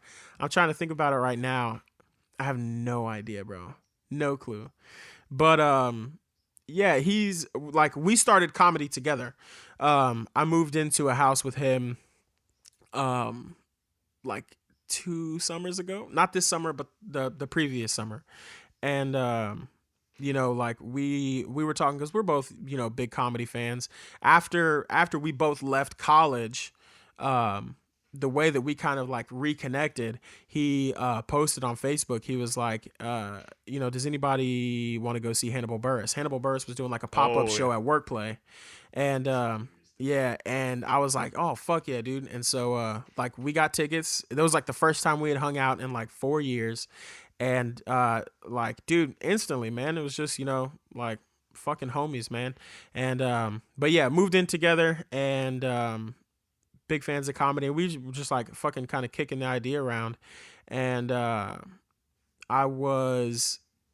it was like, what actually happened? So this is funny. I was like out with some friends and I met this girl, and this girl was talking about how much she liked stand-up comedy. I was single at the time, so I was like trying to holler at her. And so I was like, all right, bet. So I was like looking up comedy events in Birmingham, and I found this open mic. And I invited her. I was like, yo, I was like, there's this open mic on this night. Um, we should go. Like it'd be tight if we went. And she's like, oh yeah, that sounds good or whatever. Ended up ghosting me. Okay. But I went to the mic anyway. And, when I was like, while I was sitting there, I was at Syndicate. It was like, you go up and you see people fucking crush, people who are hilarious, and you see people go up there and eat complete shit. And it was like, oh, okay. It's kind of like, I compare it to going to Walmart. If you hear me out, if you go to, it doesn't matter what you wear when you go to Walmart, you'll never be the worst dressed person at a Walmart. You know what I'm saying? You can count on, there's always going to be somebody worse looking than you at a Walmart. And so it's like the same thing applies to like going to an open mic. There's always going to be somebody who like bombs harder than you. You know what I'm saying? Unless there isn't, and then try again the next time. You know what I'm saying? There's a certain beauty of having an environment where nothing is holding your hand, and whatever happens. You eat shit and die, and or two, you do well. Most comics too, they'll like if you really go up there like and just completely fucking fall on your face. Most comedians are really good about kind of like picking you up. You know what I'm saying? Right, it's like, yo, tough setup there, man. Like, you'll get them next time. Like, whatever it is. It's like a pat on the back. Yeah. But yeah, and so I was sitting there and I was like, damn, like this isn't what I thought it was. Because in your head you kind of get this expectation of like, all right, I'm gonna go in there and it's just gonna be like straight killers. Everybody's gonna get up there and like people are gonna be dying laughing, and if I get up there I'm gonna be like crickets or whatever. But being there, I was like, yo, I could definitely do this. And so I texted Danny. I was like, yo, we gotta do this. Like, let's just bite the fucking bullet and we'll go to an open mic. And yeah, that's what we fucking did. Signed up for an open mic. First one we did was at this place called the Magnolia Lounge. It's like over like right next to whatever that like. Why does it sound like a Chinese buffet? Oh, dude, it was like a super black bar, bro. Like it's over by the I don't even know if it's still fucking open, but it's off of Magnolia Avenue, over by the whatever the public housing is, like right in the middle of Birmingham, like between like 5 Points and Lakeview. You know what I'm talking about, kind of? I think I kind of get it. It's like by the Nick, kind of. It's like right over there. Yeah, I know what you're talking about. But yeah, it's like right over there. And friend Toby put us up, and it was a learning experience. So you ate shit, more or less, but not to the point where I was discouraged. You know what I'm saying? I got some laughs and definitely got some crickets, but yeah, man, and like that was the first fucking time, and we kind of been doing this whole comedy thing together. We've hosted shows together. Me and Danny.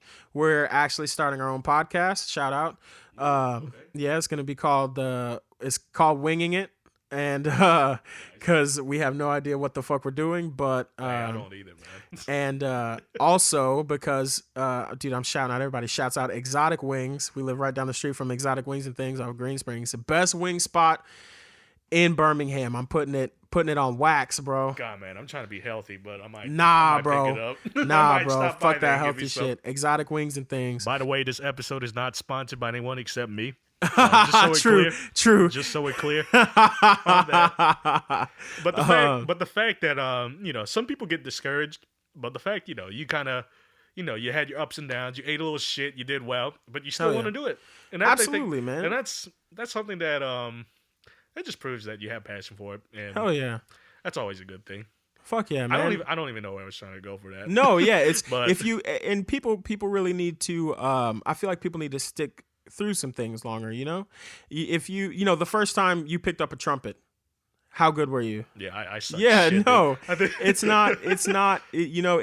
To be good at anything. Not even saying I'm good at comedy. I'm still in the like I said, I've been doing comedy for like a year and a half, going on 2 years. How good were you at trumpet a year and a half in? Some people say there's no such thing as a finish line. It's always constant 100%, improvement. 100%. You know, you're still learning, you're still growing, and you'll never, if you do it right, you should never stop learning. You know what I'm saying?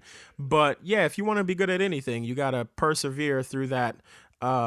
That shitty part right there at the beginning. It's like the first season of Parks and Rec. You ever watch Parks and Rec? Yeah, I've seen the first season is garbage, bro. Could not watch it. Could not watch it. But you get into the second season and you know, it picks up. And that's the way with anything is, man. You got to stick through the muddy part at the beginning. Dude, I have a funny middle school story of like a band, right? So what I did was there was a substitute band director. Yeah.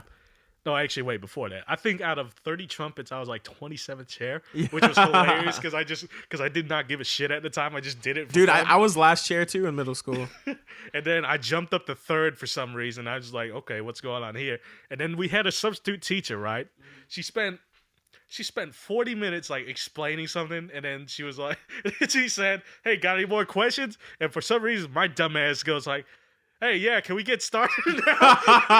So Mr. Hammond, he pulls me into the office. No, Miss Hammond was like, I'll get you. She didn't say get your ass in here. She was like, it was basically get your ass in here on. And I got demoted to back to 20th chair. No way. And then the next year I got back up to 5th. It was hilarious, dude. That's incredible, yeah, bro. But when I was like in the lower chairs, it's funny because I had a friend named Tony Pendleton, and all he would do is just French eat. horn kid, yeah? No, trombone. He was in football actually. He just did band for the hell of it too. What he would Who am do? I thinking of? I don't know. Oh, dude, yeah, I'm friends with a redheaded kid. Yeah. Yeah, I'm friends with his older sister, Mallory. Shouts out. So what he would do is he would just sit in the back eating goldfish and like marshmallows. And he'd get called out all the time. One time he got called out. I just turn around and I just see him with his hand up to his mouth. You see like a few marshmallows flying out. Oh yeah. She was like, hey Tony, what are you doing back there? And he couldn't say anything because he was eating. I was always so jealous of like brass and shit being able to sit like in the back of the band room because, you know, fucking clarinet player. I was like the front row all the fucking time. I didn't get away with shit, bro. Oh yeah, that's true. That's why. No offense, but I feel like a lot of in general, like a traditional college or high school band setting, it's always the woodwinds, always like the goody two shoes, and like the more back you go, 100%, it just becomes more degenerate. 100%, dude. Dude, especially like the low brass and like percussion section, dude. I remember they just do like so much random shit. The percussionists at our high school would piss in water bottles and put them in the ceiling. Yes, I've heard that. If that just paints the picture, like that's the kind of shit that you're dealing with from high school percussionists. Yo, that's what happens when you go 2 rows back in the band. You go from your 4.0 great, like your Christian church going people. Yeah, absolutely. And then you go to like the degenerates. Dude, I've never even thought about that. That's so accurate. It's true, man. Like that's hilarious. Yo. I love that. Yeah, it was great. It was fun times though, dude. Fun times, man. I miss fucking playing in like a band setting. You know, honestly, I don't, but I'm glad I experienced it. There's some things I don't want to go back to. I feel you. In a way, man. How about Sean? Have you seen Sean around? Bro, like I'm still tight with all those dudes, man. Me, Sean, Brandon, Danny, like everybody, bro. That's the crew, man. Never forget the homies. But yeah, man, Sean's dope as fuck. Just got a job with he was engineering, right? Yeah. Graduated with his engineering degree. Just got his first like actual career job, bro. He's loving that shit, man. Sean's dope. Dude, I bet, man. Does he still play trumpet every now and then? Fuck no. He plays occasionally. There was a small time where we were in a band together. Yeah, I remember. He's still got it a little bit, not the Sean of old, but he likes playing. He likes playing every now and then, just to try to keep his chops. But well, yeah, the embouchure is like a muscle. You gotta work it out, or it's since it's such a small muscle, you're gonna lose it really quick, dude. That is very true, very true. But yeah, man, the squad is still the squad, always. Dude, I feel you, man. Man, what else was I gonna talk about? We can talk more about comedy because there's a lot of Yeah, how about you go on a tangent for a bit while I sit here trying to figure out what I'm gonna say. I feel you. Yeah, man, trying to build a comedy scene in Birmingham, man. It's, a lot of, we have a bunch of shows. There's like as open mics at Marty's and Crestwood, and our real big like showcase show we have every month, Funny Free Friday. Shouts out to Chris Ivy at Good People. It's like the first Friday of every month, and dude, we actually get some like real, I say we, it's like Chris Ivy, man. Shouts out to Chris Ivy. He's like, people call him like the godfather of Birmingham comedy. He's really really doing it big.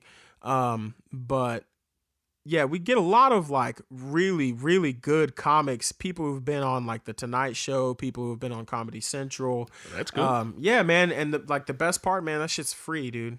Put on free shows at Good People, and because we really want people to, like come and learn what like a live comedy experience is, because that doesn't really exist in Birmingham.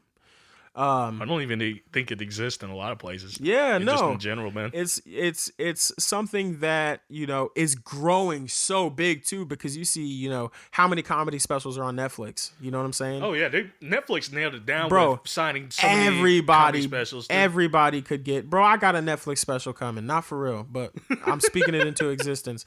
No, dude, they're putting out fucking a dozen specials a week, because in like the kind of media climate that we live in right now, stand-up comedy comes across as a very authentic, experience, and people are attracted to that, because when you see, everything, when you watch a TV show or the news or whatever, it's either, I feel like it's either everything's an ad, even the shit that's not an ad, like the news is an ad for the Republicans or the Democrats. Like everything's an ad. We're trying to move you to or from something. Here's a shame, right? Some of the some of your big names, right? They don't necessarily align with the extreme views of either side, but they have to, because they want to keep the money. They want to keep their job, help their family, their kids. Exactly. So it's kind of a shame, which is why I think a lot of the rise of YouTube and people liking comedy because it's authentic.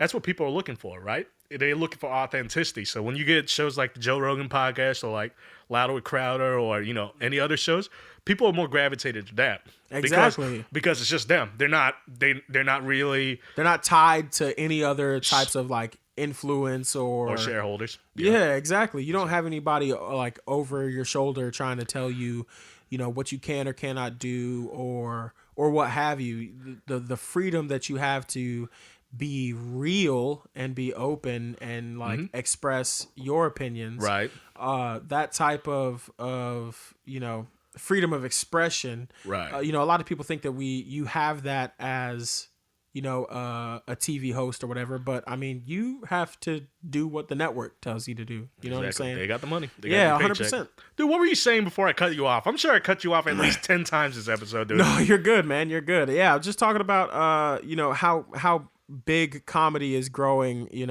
at the moment, and just this kind of boom of people seeking out that type of experience, and because it is relatable, it is authentic, it is a way to connect with people, and sharing in that laughter.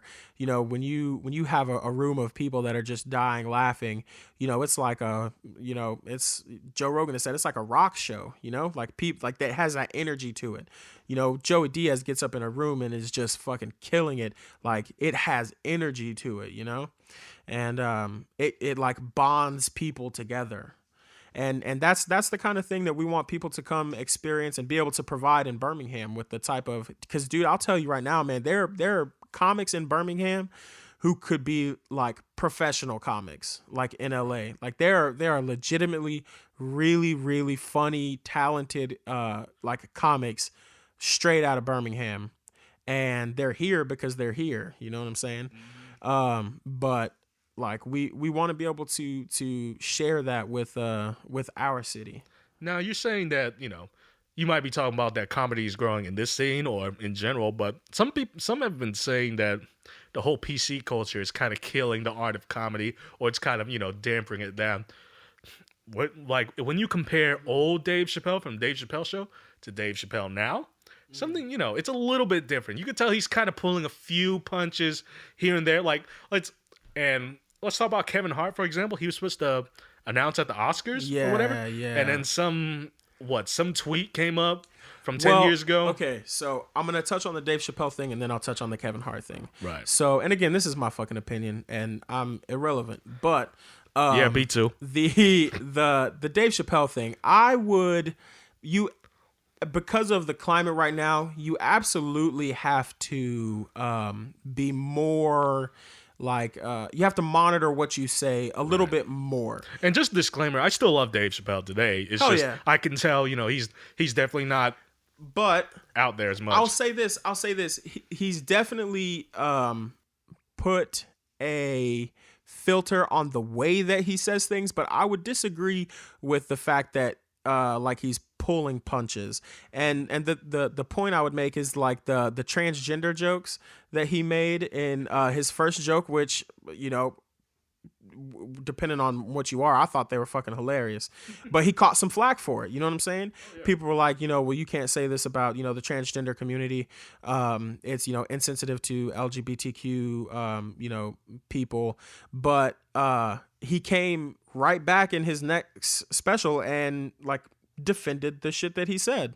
You know what I'm saying? It's like, look, these are jokes, and he acknowledged it and like didn't apologize for it at all, but like, which you shouldn't. You should never apologize for a joke, because again, like, offending someone isn't an attack. You know what I'm saying? Like, it doesn't matter.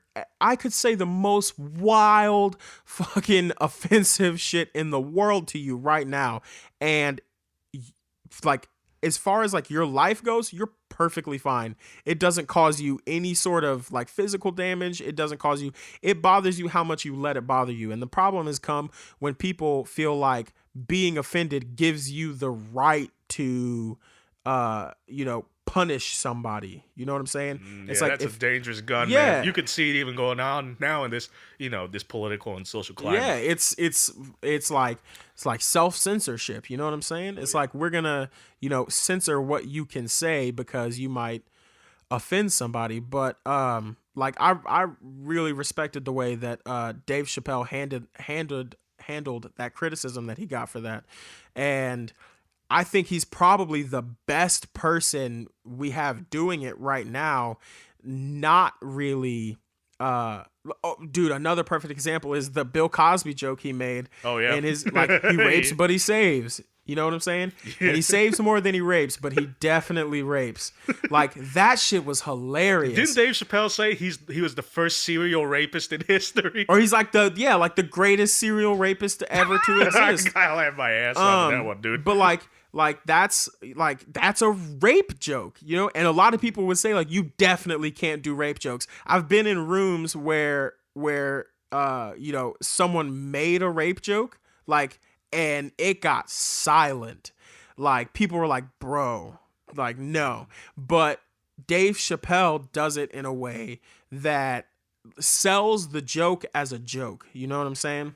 I think he's very clever, and that's why people like him. Yeah, he's not absolutely. He's not like this loud, brash, and in your face like Bill. Well, he's Bill Burr he's like the Tom Brady of comedy. He's very cerebral. You know what I'm saying? Yeah, I know. He's very calculated in the way that he does shit and the way that he sets up his jokes. Oh yeah, man, for sure. But all right, so the Kevin Hart thing, yeah, that, bro, like, we have to draw the line somewhere where, okay, this is someone who, like, made some jokes, again, not said some things. He didn't say some things. He made some jokes, okay? There's a difference between saying some things and making jokes.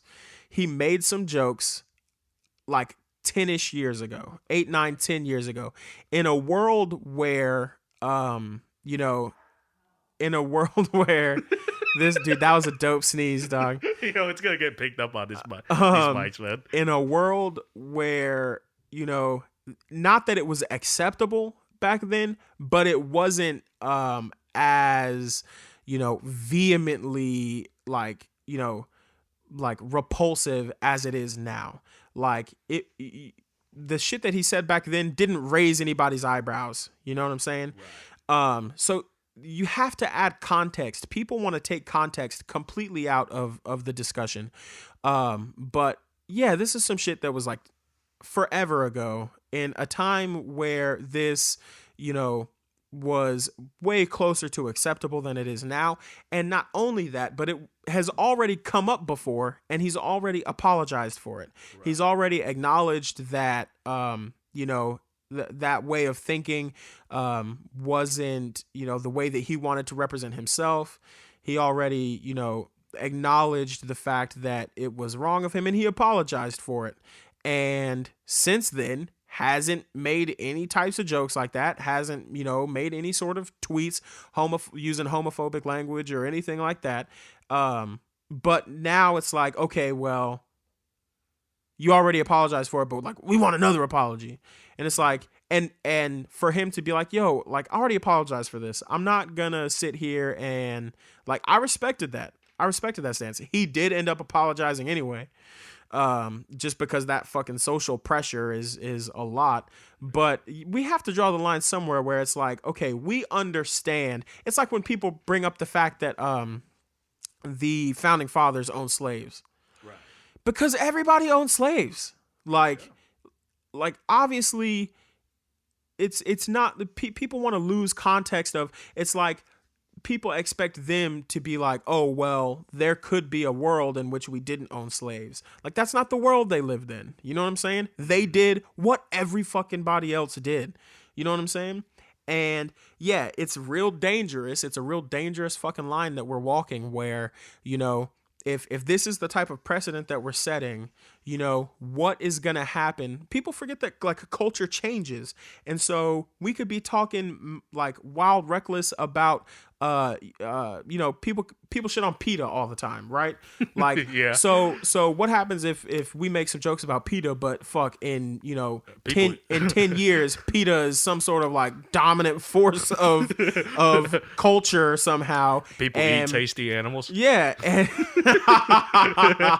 I dig that. But yeah, what happens if, animal rights is the next huge controversial issue, and all of a sudden it's like, if you ever said anything flagrant about like animals, then you're gonna get caught in these crosshairs. Could you imagine if who's the emperor, Nero, who had a horse on the court?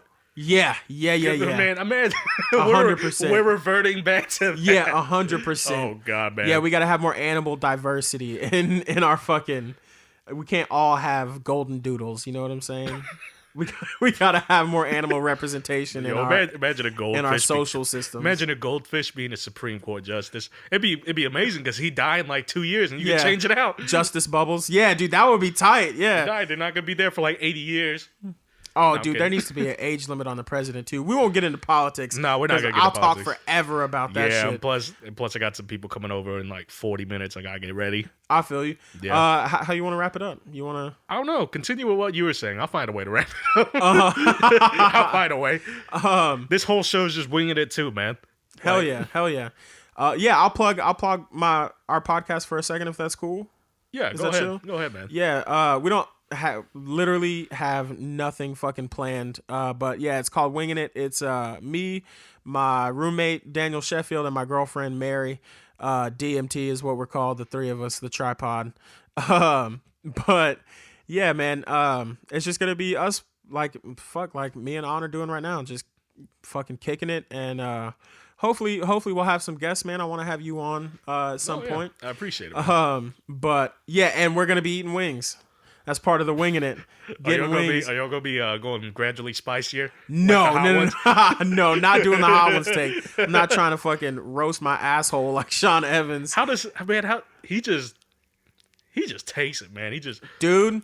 But also, if that's all you had to do for a job and you was Yeah, getting paid. you made like, up okay, real. you know what I'm saying? You made up real. I'll buy quick. the Charmin Ultra Strong for my or Ultra Soft for my asshole bleeding every day if that's all it takes That's all it takes for this. to make it. Yeah, like yeah, and I think he said that before. He's like, I've had way harder jobs than eating spicy chicken wings. That's so true. He's like if I ever start to like feel like complaining, he's like, I just remind myself like I've had real jobs before. I should start reminding myself I eat chicken wings for a living. Yeah, exactly. Attitude, man. Exactly. But yeah, man, it'll be a good time.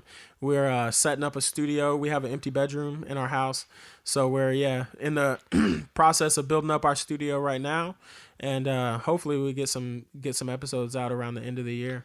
Well, in the time of in the day and age now where PC and your political correctness and people become more sensitive, I think authenticity is starting to shine. Authenticity will start to shine through more and more, and eventually it'll go back. Yeah, I think the pendulum is absolutely going to swing back towards being real, and I can't wait for it to fucking get there. Man, I can't either. Tyler Cooper, thanks for stopping by. Appreciate it. It's been a great episode. It's been 2 hours. Dude, good. It went by quick. I appreciate you on, man. It was good. It was good to catch up, man. Good to catch up. Hope to see you around, man. Hell yeah. Let's get together. All right. That's a wrap.